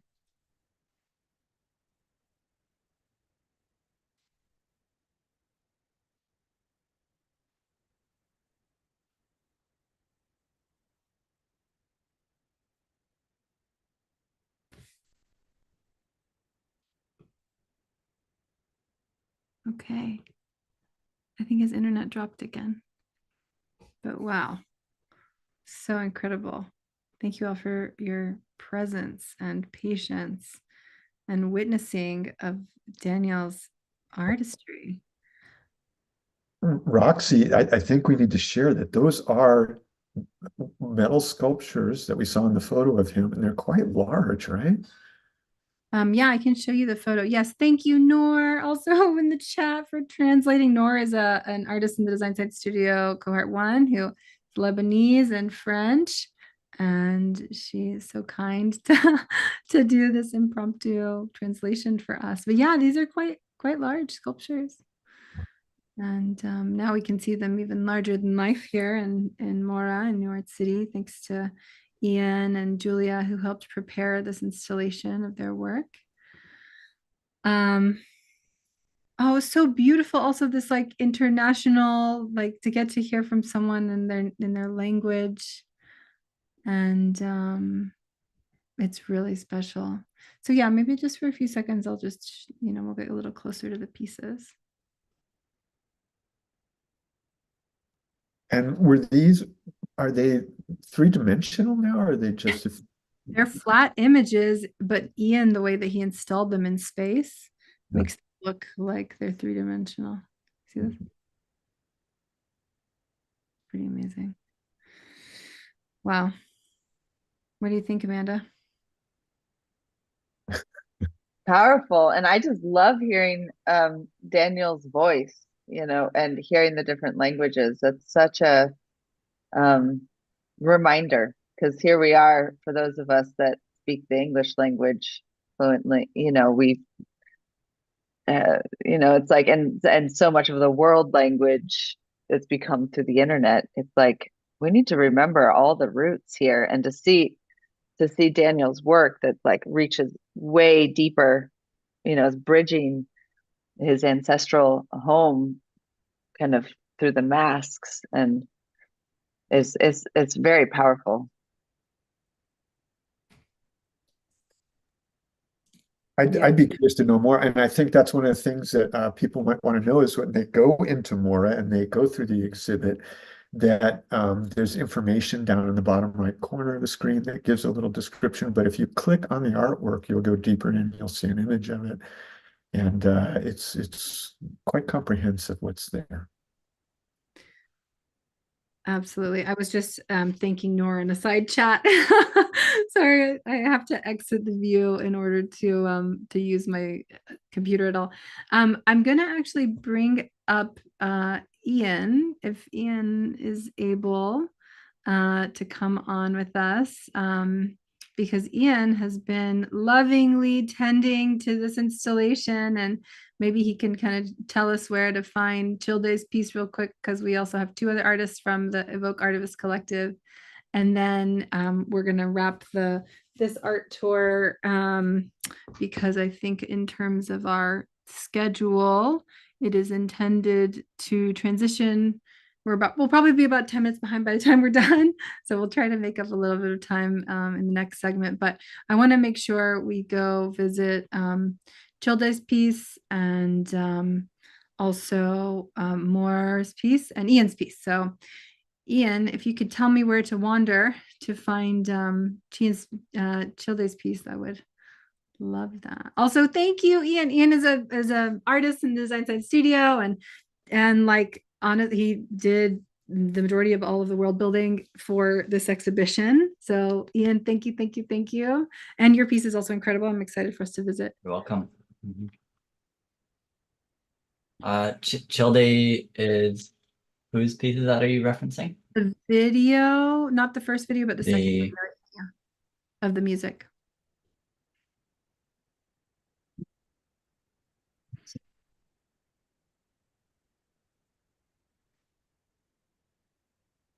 I'm looking at the map here. What's the first name of the person?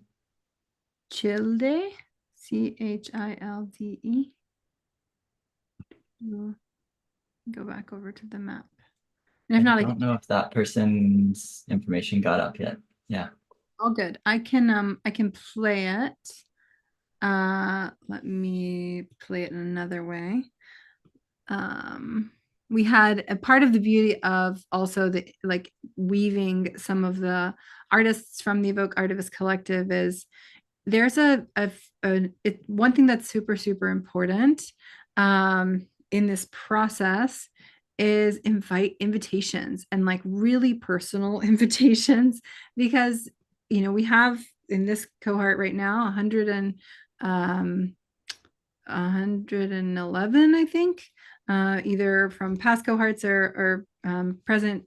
I think in this current ones that haven't done Design Science Studio before, it's around 100, and so that's also a lot of folks, and making sure that each person is invited with the personal touch and the care. And we try to reach everyone in the ways that we can through we have the way the studio is structured, we have pods and the smaller groups, but for the Evoke Artivist Collective, one thing that D-Empress spoke to a little bit in her video, but also I think is relevant to just mention here, and this piece will end up in the exhibition later once we can get it in, is that especially these different artists from across different cultures in the African diaspora, the invitation to like the bringing them in and supporting them, feeling like supporting how they can weave in with this overall community of practice.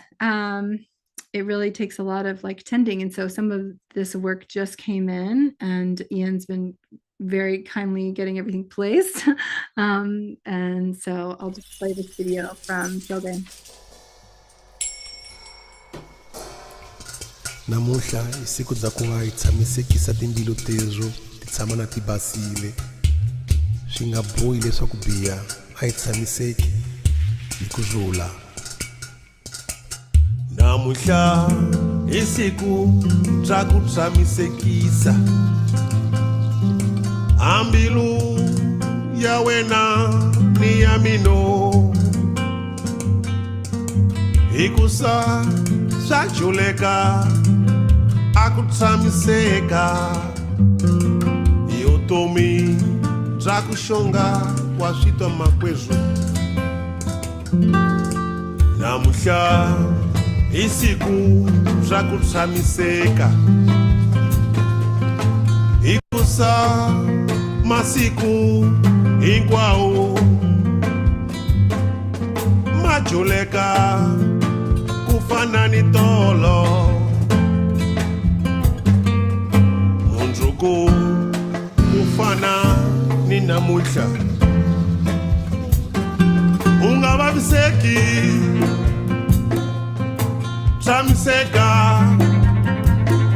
hi kurhula mbilwini ya wena, ikusa vutomi lebyi, ikusa vutomi lebyi byi juleka ku tshama na byi basile.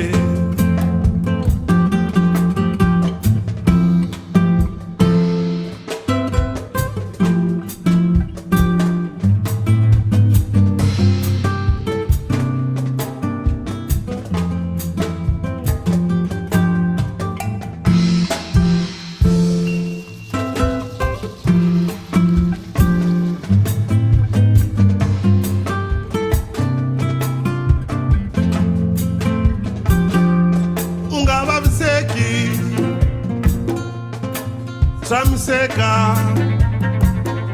hi kurhula mbilwini ya wena,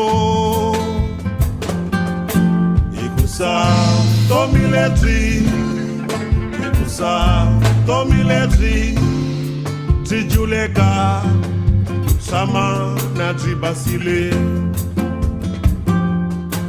ikusa vutomi lebyi, ikusa vutomi lebyi byi juleka ku tshama na byi basile, byi juleka ku tshama na byi basile, byi juleka ku tshama Najibasile. Oh, aitsami. Itsami sisati mbili tezo. Natibasile. Shingabuisha kukajada. Aose ai hunu shitimbili tezo.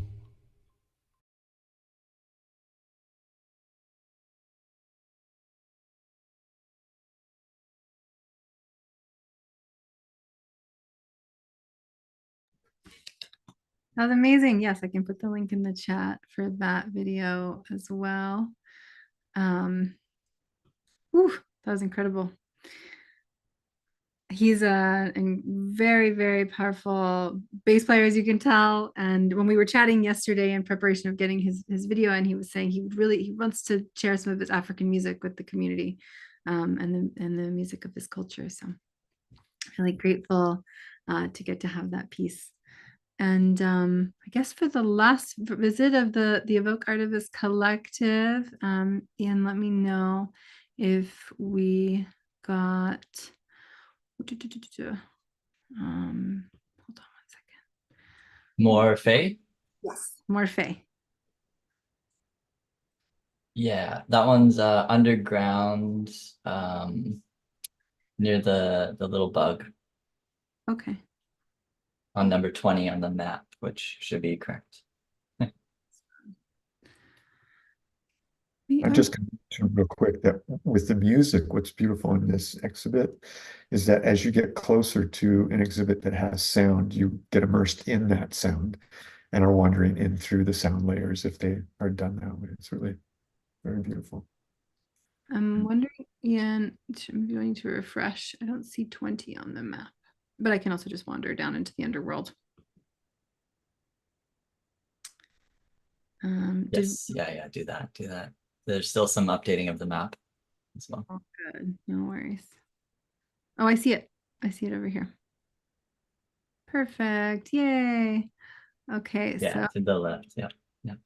perfect. Okay, great. So this is Morphe's art, and I have, let me just pull up this thing that he sent over in our chat with the artists here. So here we go. Okay. Let me make this a little bigger. Thanks everyone for your patience.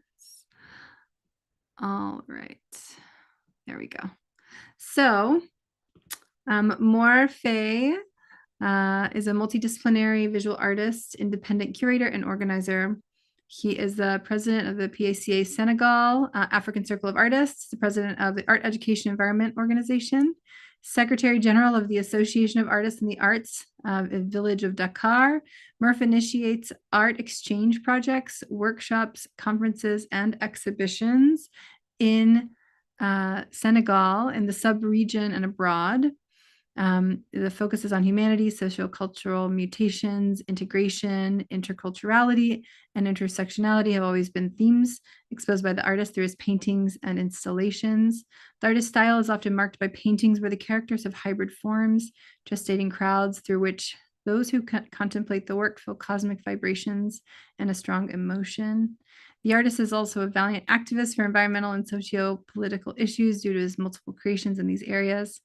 Several exhibitions in the Dakar, Senegal, and abroad, which include Gambia, Nigeria, Sweden, Norway, Italy, Hungary, France, South Asia, the 19th Bangladesh Biennale, Guinea, and Congari. So this is the work of Morphe Murph of Senegal, who is here.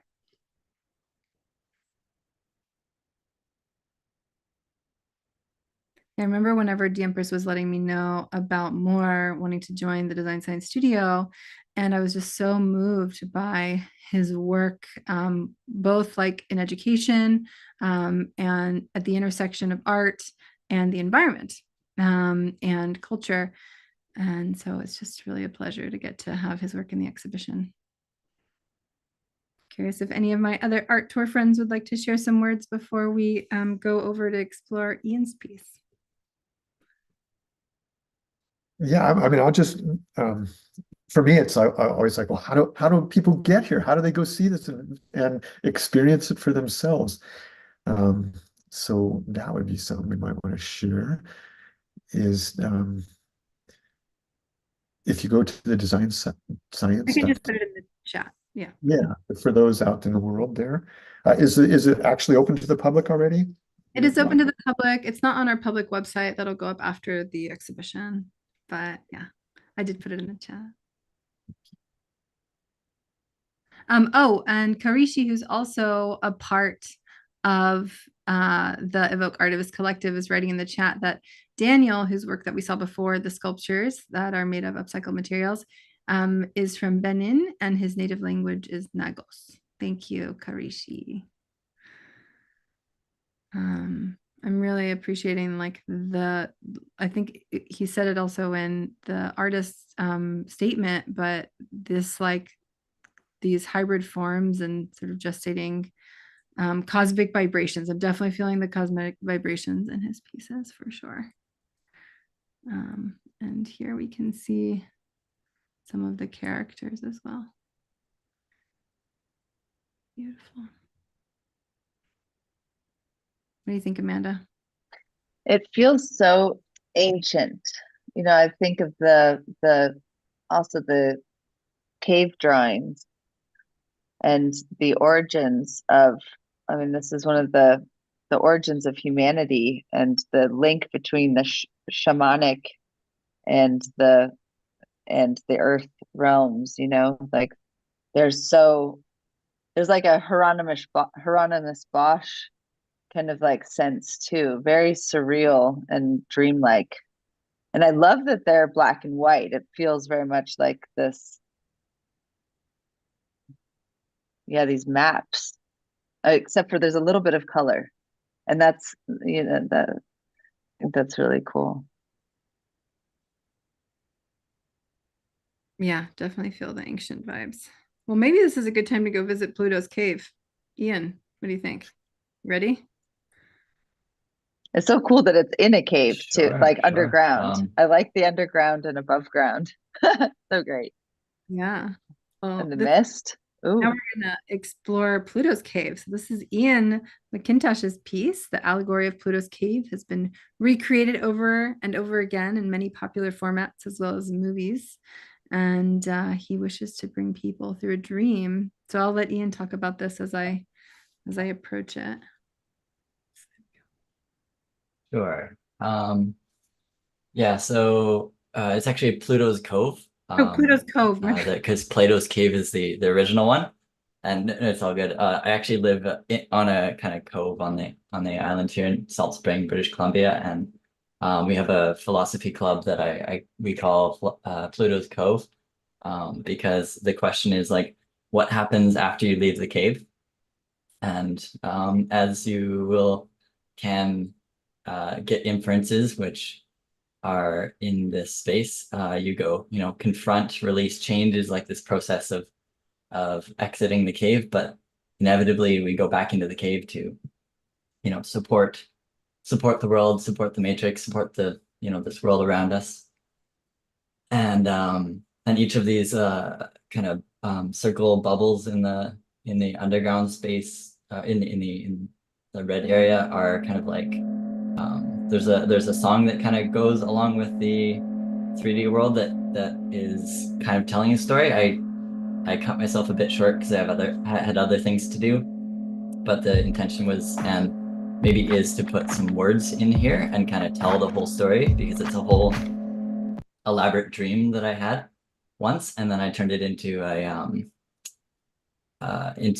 a story that actually has been quite like healing, revolutionizing my own idea of how to go from confront, release, change to how do I like not just keep doing that Ouroboros circle of you know, trying to escape over and over and over again, but how do I keep my mind, my heart, my head straight forward towards the more beautiful world that I know is possible, while also respecting and honoring that I have ancestors and my own shadow to continue to look back in the cave. It's crucial to not like forget about the cave, because that's like spiritual bypassing. So there's this like and then there's a poem in the middle that my partner did that kind of is a good 2-3 minutes, so it's a journey. But this one is a change bubble that you're in right now, and it's kind of the idea of when we, you know, when Neo, for instance, in the Matrix exits the Matrix, he goes to Zion, and it's kind of that like reprieve, that place where we go with our psychedelic journeys, with our meditation, with our yoga. That's kind of a reprieve from the mundane and continuous world that continues to try to pull our attention. And how do we dream from there? And then, yeah, the apple and snake in the middle is kind of this like, how do we, you know, we're in this dance of continuous, but as kind of the poem and my idea speaks to, I guess I'll stop for a second. I don't know if you want to hear it. It's a good chunk of 2 minutes, but part of it. So beautiful. I did it. I did it. I ate the apple. I ate from the tree of life. I ate from the tree of wisdom, and I killed my ignorance. Ignorance was not bliss for me, but a kind of torture that was eroding my soul. Now that I've become the earth, now that I have seen the cosmos, now that I have seen everything, well, I curl up. I curl up and I pray. I curl up and I pray and I surrender to the infinite, to the mystery, to the snake that eats its own tail. Because what else is there? What else is there but this forever dance? End human supremacy, end the abuse of this planet, end my own numbness. How? Through the apple, of course. Through the harvesting of wisdom. Through the snake.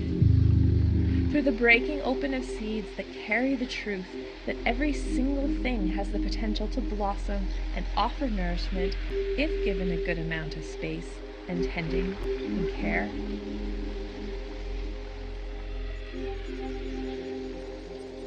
My tail is a flower. My tail is a flower that is blood red, all-consuming, ecstatic red, and I choose to eat it. I choose to be nourished by my pain, because pain equals evolution, and evolution equals beauty, and beauty equals healing, and healing equals... I don't know. I'm not sure yet. I'm not there yet. Humans on this planet aren't there yet. We're still in the healing cave. Accepting this equals peace, I think. Will the snake someday cough out its own tail and realize it can move differently, be different? Maybe. Maybe this will be when love finally defeats hate and this planet knows what it's like for humans to trust again. That's really my prayer. To trust again. To trust the process and not return to ignorance just because I don't know what happens next.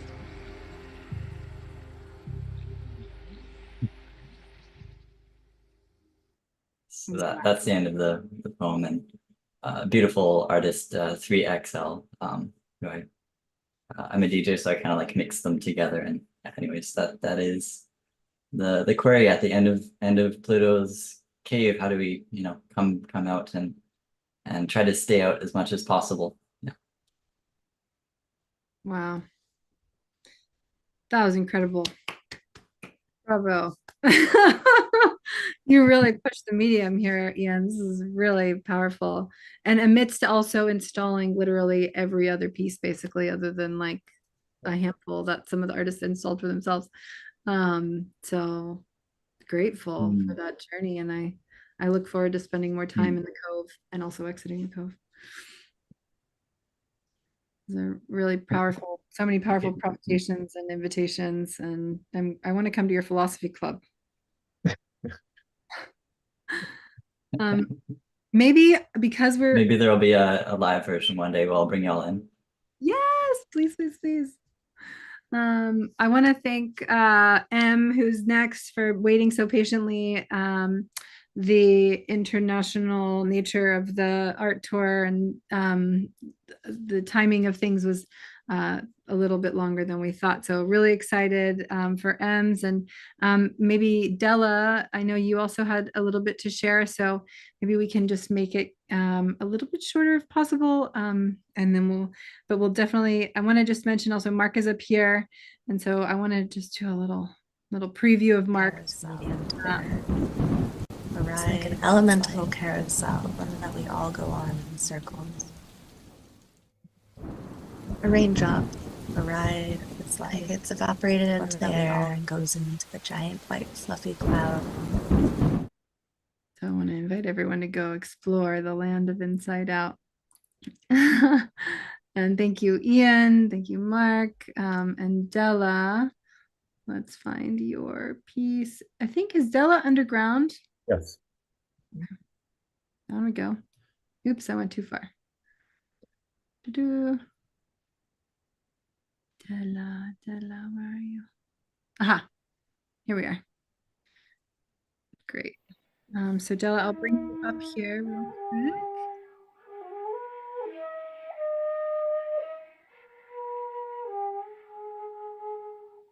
I think someone is.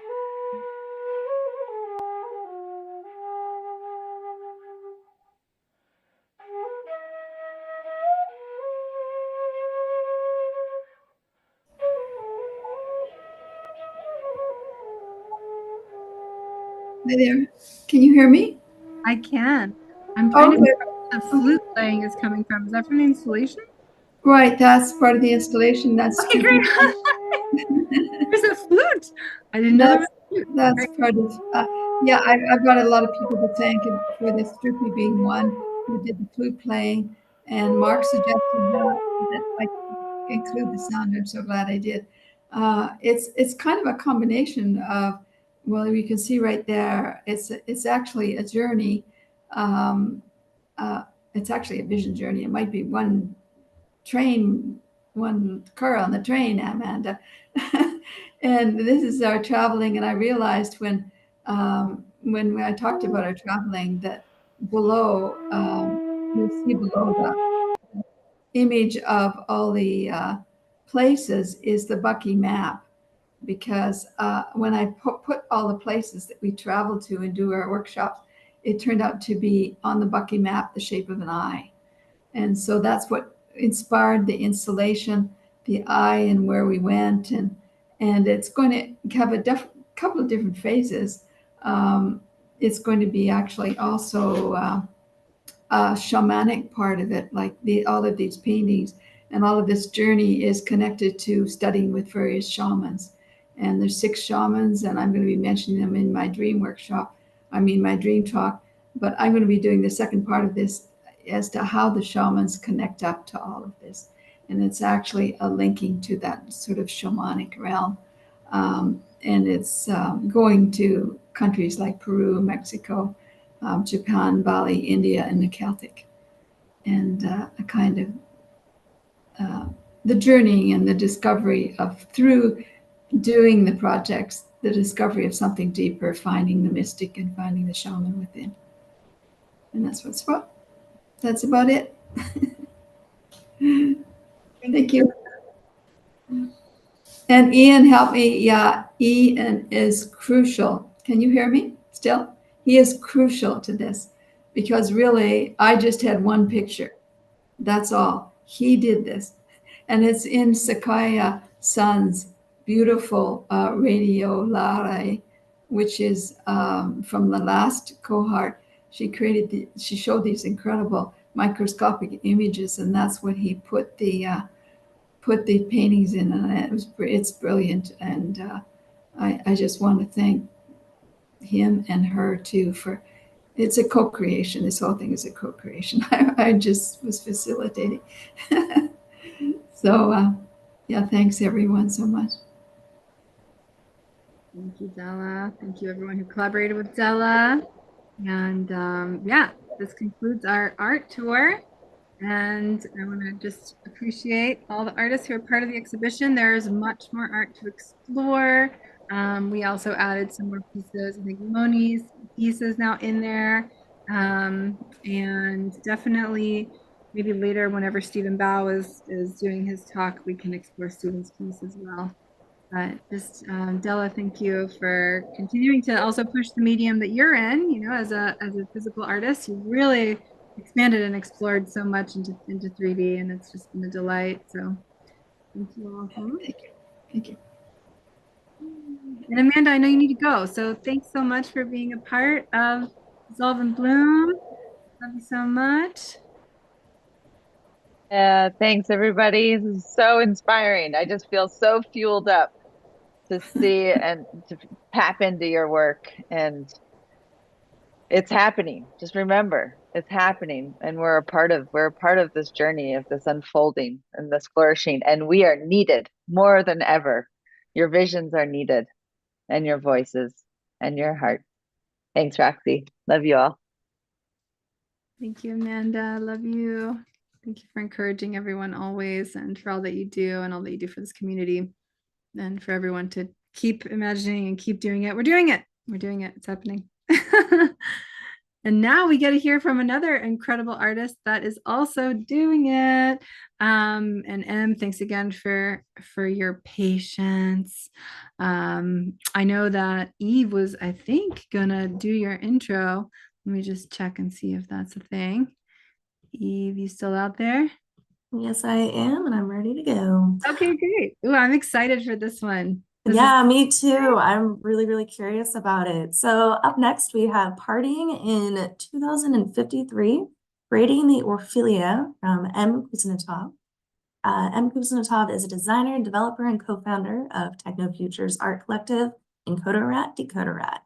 M explores how new technologies intersect and collide with the intimate experience that make us human. I am so excited to see and hear all about this design future project. So please take it away. Great. Let me just share my screen real quick. You can see my slides, hopefully. So hi, everybody. I'm Em. I am the co-founder of Encoder-Rat, Decoder-Rat, and today I'll be sharing about our project, A Night at the Orphelia. And the Orphelia is a fictional nightclub that was founded in 2054 in Detroit, Michigan, and hosts events in present day 2053, 2054. The Orphelia is a speculative critical design project that aims to explore how we can create technologies that foster the futures that we desire. We specifically look at the near future, 30 years from now, because it's a period of time that seems a bit unknown and nebulous, but at the same time close enough to be familiar. We want people to kind of push themselves when it comes to thinking of these futures. So often when we think of speculative design, we look at speculative design to influence the emerging technologies we build, but speculative design often reinforces existing parts of our society, like hierarchies of power and continuing to disenfranchise others. We have so many dystopian portrayals of the future. We have Mad Max, we have Black Mirror, we have all these other dystopian portrayals. So through this project, we wanted to center emotions and values that you don't often see in these depictions of the future. We wanted to center trans joy and euphoria and explore preferred futures, futures that are the ones we prefer, the ones we want, not simply ones that we're willing to settle for. So with that, we wanted to bring in our manifesto that, like, in order to achieve trans joy in the future, because we know there's going to be trans joy in the future, we need to envision it. We want to invite everyone to have a stake and a part into thinking of this future, that everyone can be a citizen scientist that can help bring their lived and learned experiences together to envision this night from the future. That's a lot of context on what the Orphelia is. It's a fictional nightclub. And so this fall, we hosted our first event called Messy. Messy for the sloppy, uncertain, rough around the edges, possible future.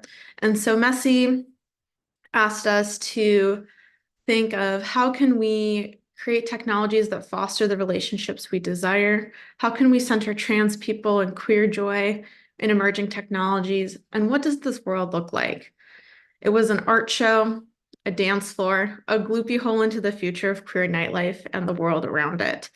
We invited a dozen artists to stage prototypes of this world. We introduced futurist frameworks to artists' existing practices and asked them to take their current explorations and bring them 30 years into the future so that when people came to our dance floor, they were in 2053. They were in the future. And so some of the projects that we had out at the event, which was at a historical gay bar in Detroit, were DIY hormone therapy slugs. What if you could synthesize hormones customized to your specific transition at home through bioengineered slugs? We had algae bioreactor seating. What if the club was sustainably powered and, in terms of accessibility, offered you a place to sit and relax and recharge as well? We wanted to use this event to not only explore possible depictions of the future, but also to drive what we consider community-centered nightlife forward. We provided masks and COVID tests with the Wayne County Health Department.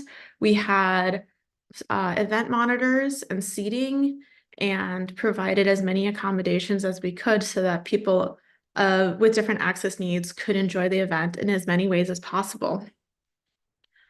We had artists exploring ecosexuality and connections with nature through zines. We had movie posters from the future and prototypes of other artist projects as well. People could explore the space through bulletin boards that featured advertisements from the future, historical queer classifieds, and also just like the horrible roommate situations of the future, just learning about the minutia of this possible world. We had fungal sounds that explored the connection between organic and inorganic. We were super excited by the audience reception. We welcomed just under 500 attendees and clubgoers at this night. And one thing we were very surprised by is we had the opportunity for people to fill out a yearning request, which was an opportunity to respond to one of 3 questions that encouraged reflection on the experience, such as, this is the future I want to see, or like how I am going to make my 2054 happen. And we received about 125 of these responses. So it was really cool to hear how people engaged with the artwork and continue building out this world. Like Enzio Manzini says, like everybody can design, but often people need a place to start. And people were really excited to start building out this world once they were given the opportunity and the platform to start imagining queer futures. There is so little opportunity for us to step outside of present time, outside of the normal flow of time, and to think of what future do we desire, and not in a naive, overly optimistic way, but in a way that critiques our current day and also inspires agency in those who attend. Really cool to see the reception we had here. We were RA's pick for like Detroit events to attend that weekend. It was just a fantastic night. Messy was actually a preview of our upcoming event, A Night at the Orphelia, which we'll be having this summer. We'll have the opportunity for artists to expand their prototypes and dig deeper into what it means to be a part of this world. Like you may have noticed, we had posters and other prototypes. We're really looking forward to having the opportunity for these artists to expand these slices of possible world and explore these visions. If you're interested in learning more about A Night at the Orphelia, please follow us on Instagram for project updates, memes from the future, and other inspirational quotes.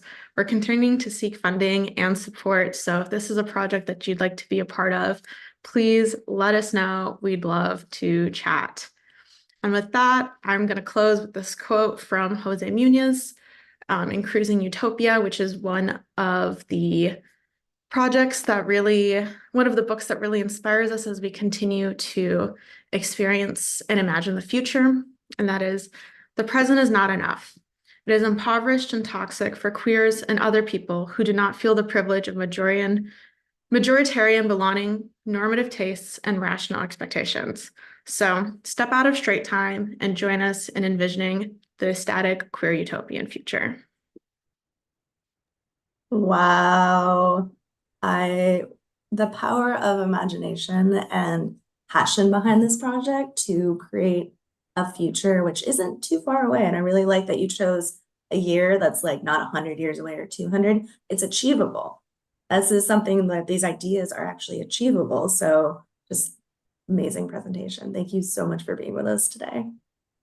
Thank you. Yeah, thank you so much for having me. It's been really wonderful to join with other people who are excited about imagining alternative futures. I think it's so often, as evidenced by the Instagram comments, every time we go viral, a lot of people are not ready to open their heart to yearning. It's just, I loved how immersive the world was and how inviting for play, and just like checking in with like, what do I want my future to be like? And creating a space where people are really able to do that for themselves. So yeah, there's something about being immersed and experiencing something where you can tap into your gut instincts. Like so often this is locked up in reports or academic panels, and a dance floor is a really great equalizer. And I think we reached a lot of people who weren't expecting to come to a futures project, which I think was really cool. Yeah, and where is this night this summer going to be? It's also going to be in Detroit. So a big focus of our project is Midwestern queer futures, especially as the climate crisis continues to affect the country, and also just like queer people exist in all parts of the US, not just the coast. We really want to focus on the rich history of the Midwest and its potential and highlight that. So we'll be having it again in Detroit, which also hosts the famous techno festival movement in May. So really tapping into that history of music and futuring in Detroit. Very amazing. Well, I hope to be there and come immerse myself in your amazing land that you're creating. Thank you. Please do. So that being said, it looks like I am going to invite Mark up. Hello, Mark. Yeah, I'm here. And I think we're going to ask Roxy to come back up to the stage as well, I understand. And I just was really touched by what Em presented, of course, coming from the notion that we are the backcasting evolutionary alliance mediums, and to do such a futures project that brings it into the reality that people can step into it and imagine, how will we get there? So I just wanted to thank them as well. Yeah. Thank you. Thank you, Eve. Thank you, Mark. As a futurist, I know how much Em's work is meaningful to you also. And yeah, thanks again, Em. I don't know how to say your name properly. It's Kuznetsov. It's proper last name. Yeah. Did you do it right? Yeah, close enough. Thank you. Welcome. Yeah, this is an incredible project. I know when we ran into each other, and I know you had intended to join the Design Science Studio for this year, and I hope that you get to join in a future year. But having you here as a guest fellow creator in the community, so aligned with everything that you've done, and what a powerful impact that your work has had. And there's another artist in the studio who's in Detroit, Megs. Remind me to connect you. Yes, I'd love that. And yeah, I'm so bummed I couldn't be a part of Design Science Studio. It turns out throwing a 500-person rave from the future takes a lot of work, especially if you do it on 2 months' notice. So yeah.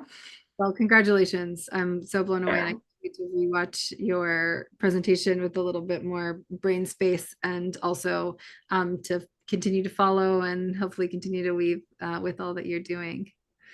Please do. Yeah, thank you so much. Definitely follow us on Instagram. It's a way where we kind of guerrilla future. We had one of our movies from the future go viral, and it was really cool to see people's kind of excitement there. Cool. Yes. So let's put it in the chat. Definitely will follow. Oh, yeah, absolutely. I like to see this movie from the future. Okay, cool. Well, this has been a big session. So epic. I mean, we have heard from artists literally all across the planet, and so many different important perspectives. Also, having Brian come from the Campaign for Nature, touching on the importance of protecting and restoring biodiversity, and how do we do that? How do we actually reach people? And I think all of these different mediums really speak to that. We're looking at and analyzing colonial technologies, and looking at how we can change those. We're practicing Dweb. We're looking at doing these research projects that Gray Area did, the cultural exchange and understanding, the things that need to shift, and getting to hear from Bridget and Kharyshi. I mean, it's just been such a magical session, and there's more to come. So I want to also just acknowledge and thank Amanda and everyone else who was a part of the art tour, and definitely encourage you to check out the rest of the art tour, or the rest of the art in the exhibition. And I just wanted to say, we're going to take a quick break after this and reset the stream, and then do our best to catch up so we can stay as close to on time as possible. But I wanted to just share a few words about the Design Science Studio with a little bit more depth, and the fundraiser that we have going. And so, as mentioned, this is an educational and cultural incubator for the art of the Renaissance. And it's largely inspired because we're at this critical tipping point as a species. And this is Mark Henson's work, who's actually in the room right now. And we have a choice. And I think we don't have to get hooked on bad news. And so we think a lot and talk a lot about protopias.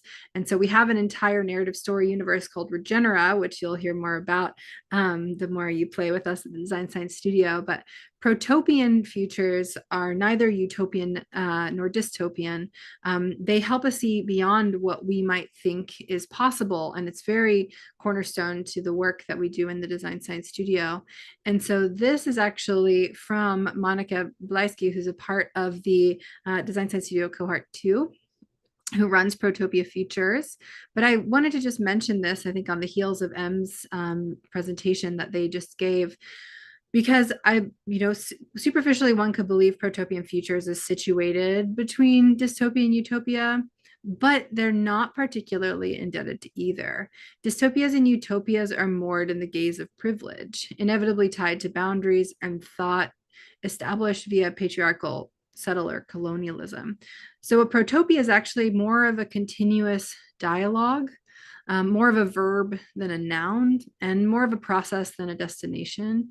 It's never finite, always iterative, meant to be questioned and adjusted and expanded.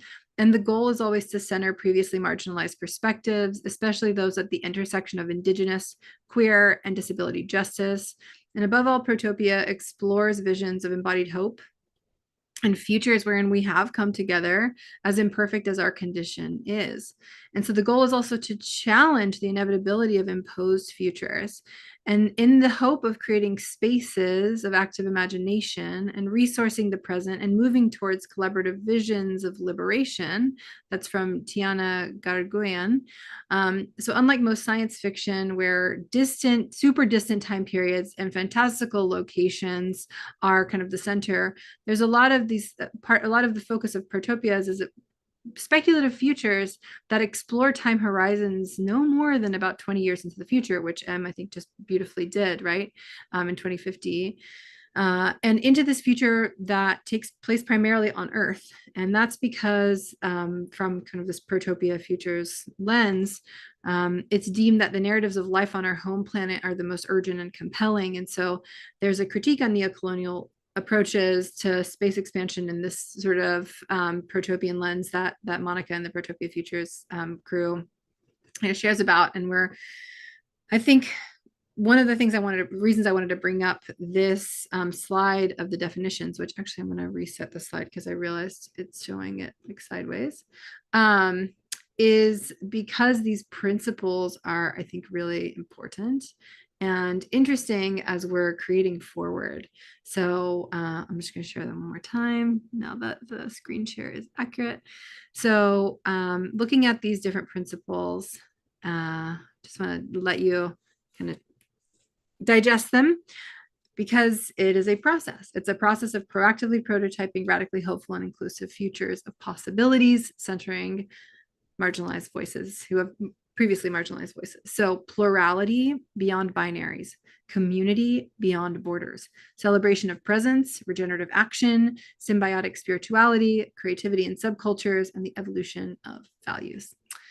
So definitely encourage you to stay connected to the Design Science Studio, and also with the Protopia Futures Project, if Protopia is something that's interesting to you.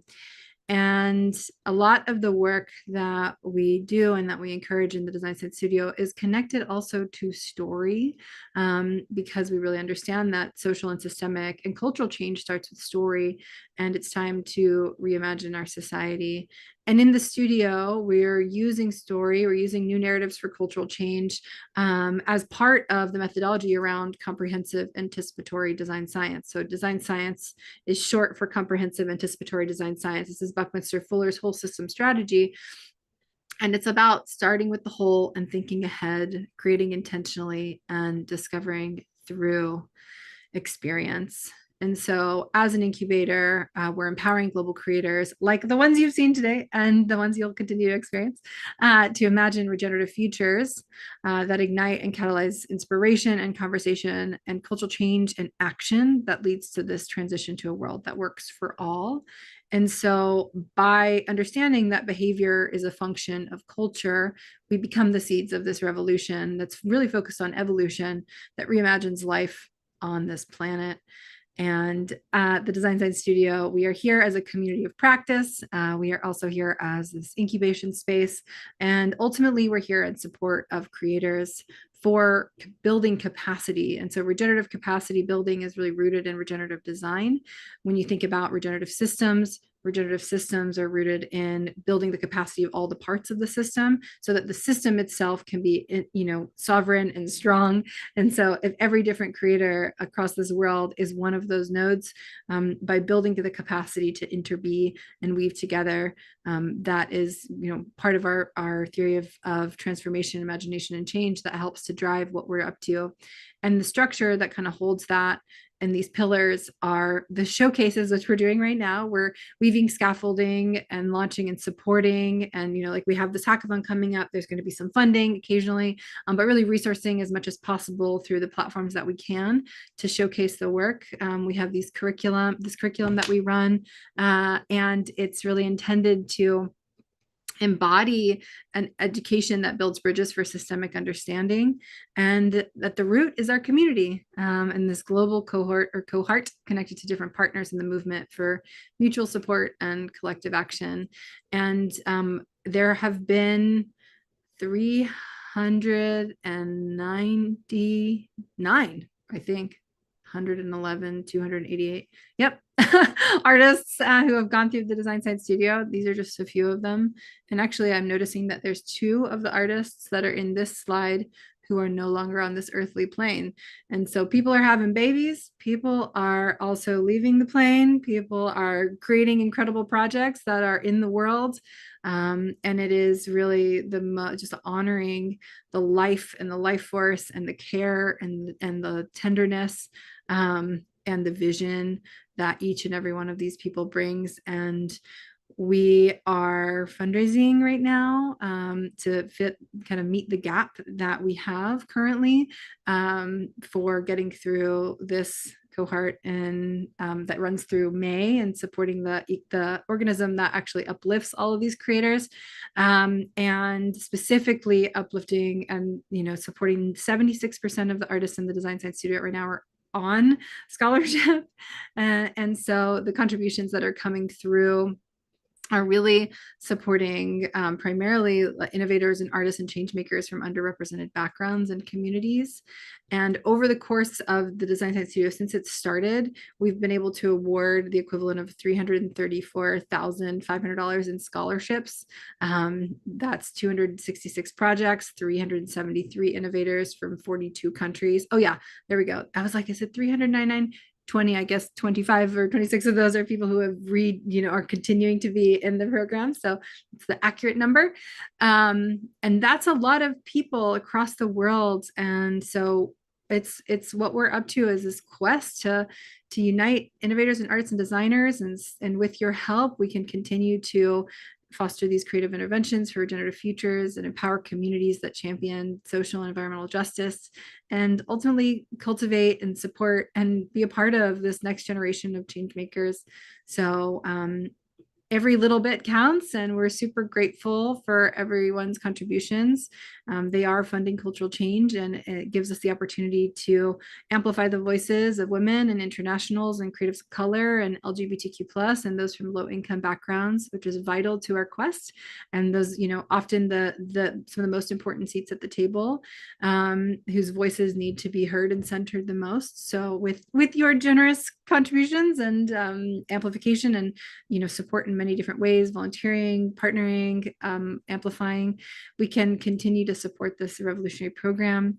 So far, we've raised $3,406 through our Give Butter fundraising link. We also, on the last event, raised another $800 that's not visible here. So that gets us to $4,106. And we still have a ways to go, but just 2,800 sponsors one artist, kind of like journey through the program. And yeah, that's what I wanted to share. I wanted to have a moment to connect with all of you a little bit about the studio and what we're up to and what the fundraising goes to and how it supports. So I'm going to, this is what's on the screen right now. Hold on, let me actually switch over. So we do have some regional and personal events. I know one of them I've been seeing on the screen over here. We can see it with Stacy, and they're waving, I think. Hi, what's up, guys? So in New York, thank you, Brooklyn, for hosting a live bioregional event. So exciting. We also have one in the Bay Area tonight. And maybe since I'm talking about you, Stacy, and Brooklyn folks, you want to say hi? Oh, look, that's us. Hi, I see you. So cool. So cool. Is that Tayo? No. Yes, that's Tayo. No. Oh my gosh. Not Tayo. Oh, he says no, so maybe it's not. So cool. I love that. And Mariette, is that Mariette? It is. Wow. Hi. Doing it. Cool. Yeah, this is our first event where we're hosting these, like, encouraging the in-person part of where people and bodies and places in the world, like, let's hang out.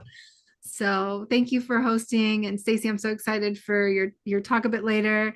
And Tayo, I know we didn't get to go visit your piece in the exhibition, and there's actually a little bit I'm going to do to continue to make it more flowery, the flowers that you envisioned around it. But I'm really grateful to all of you and the way that you're participating, and I can't wait to hear how the integration goes after the event.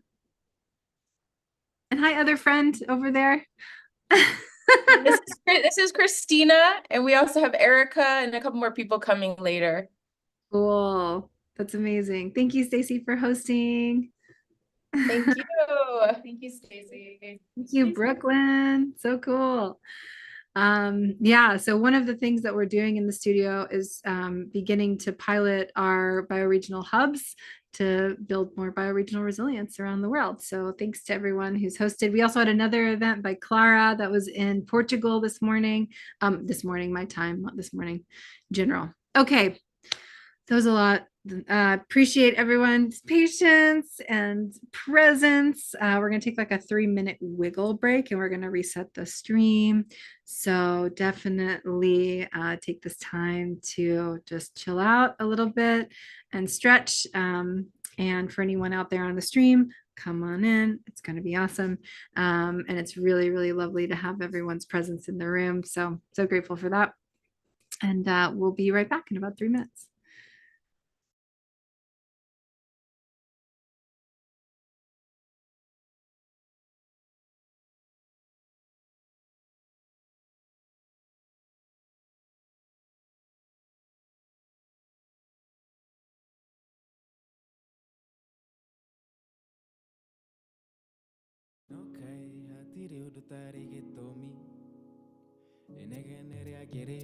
Tuikare boro agare, tuikare kojeta. Kethe kamaithori kekia thewa mugeka. Mehoni o the city baka, kamwene kabayoira. Kare na tutu kana kare ne mira. Itagare ne monogia. Itagare ne. Idagarene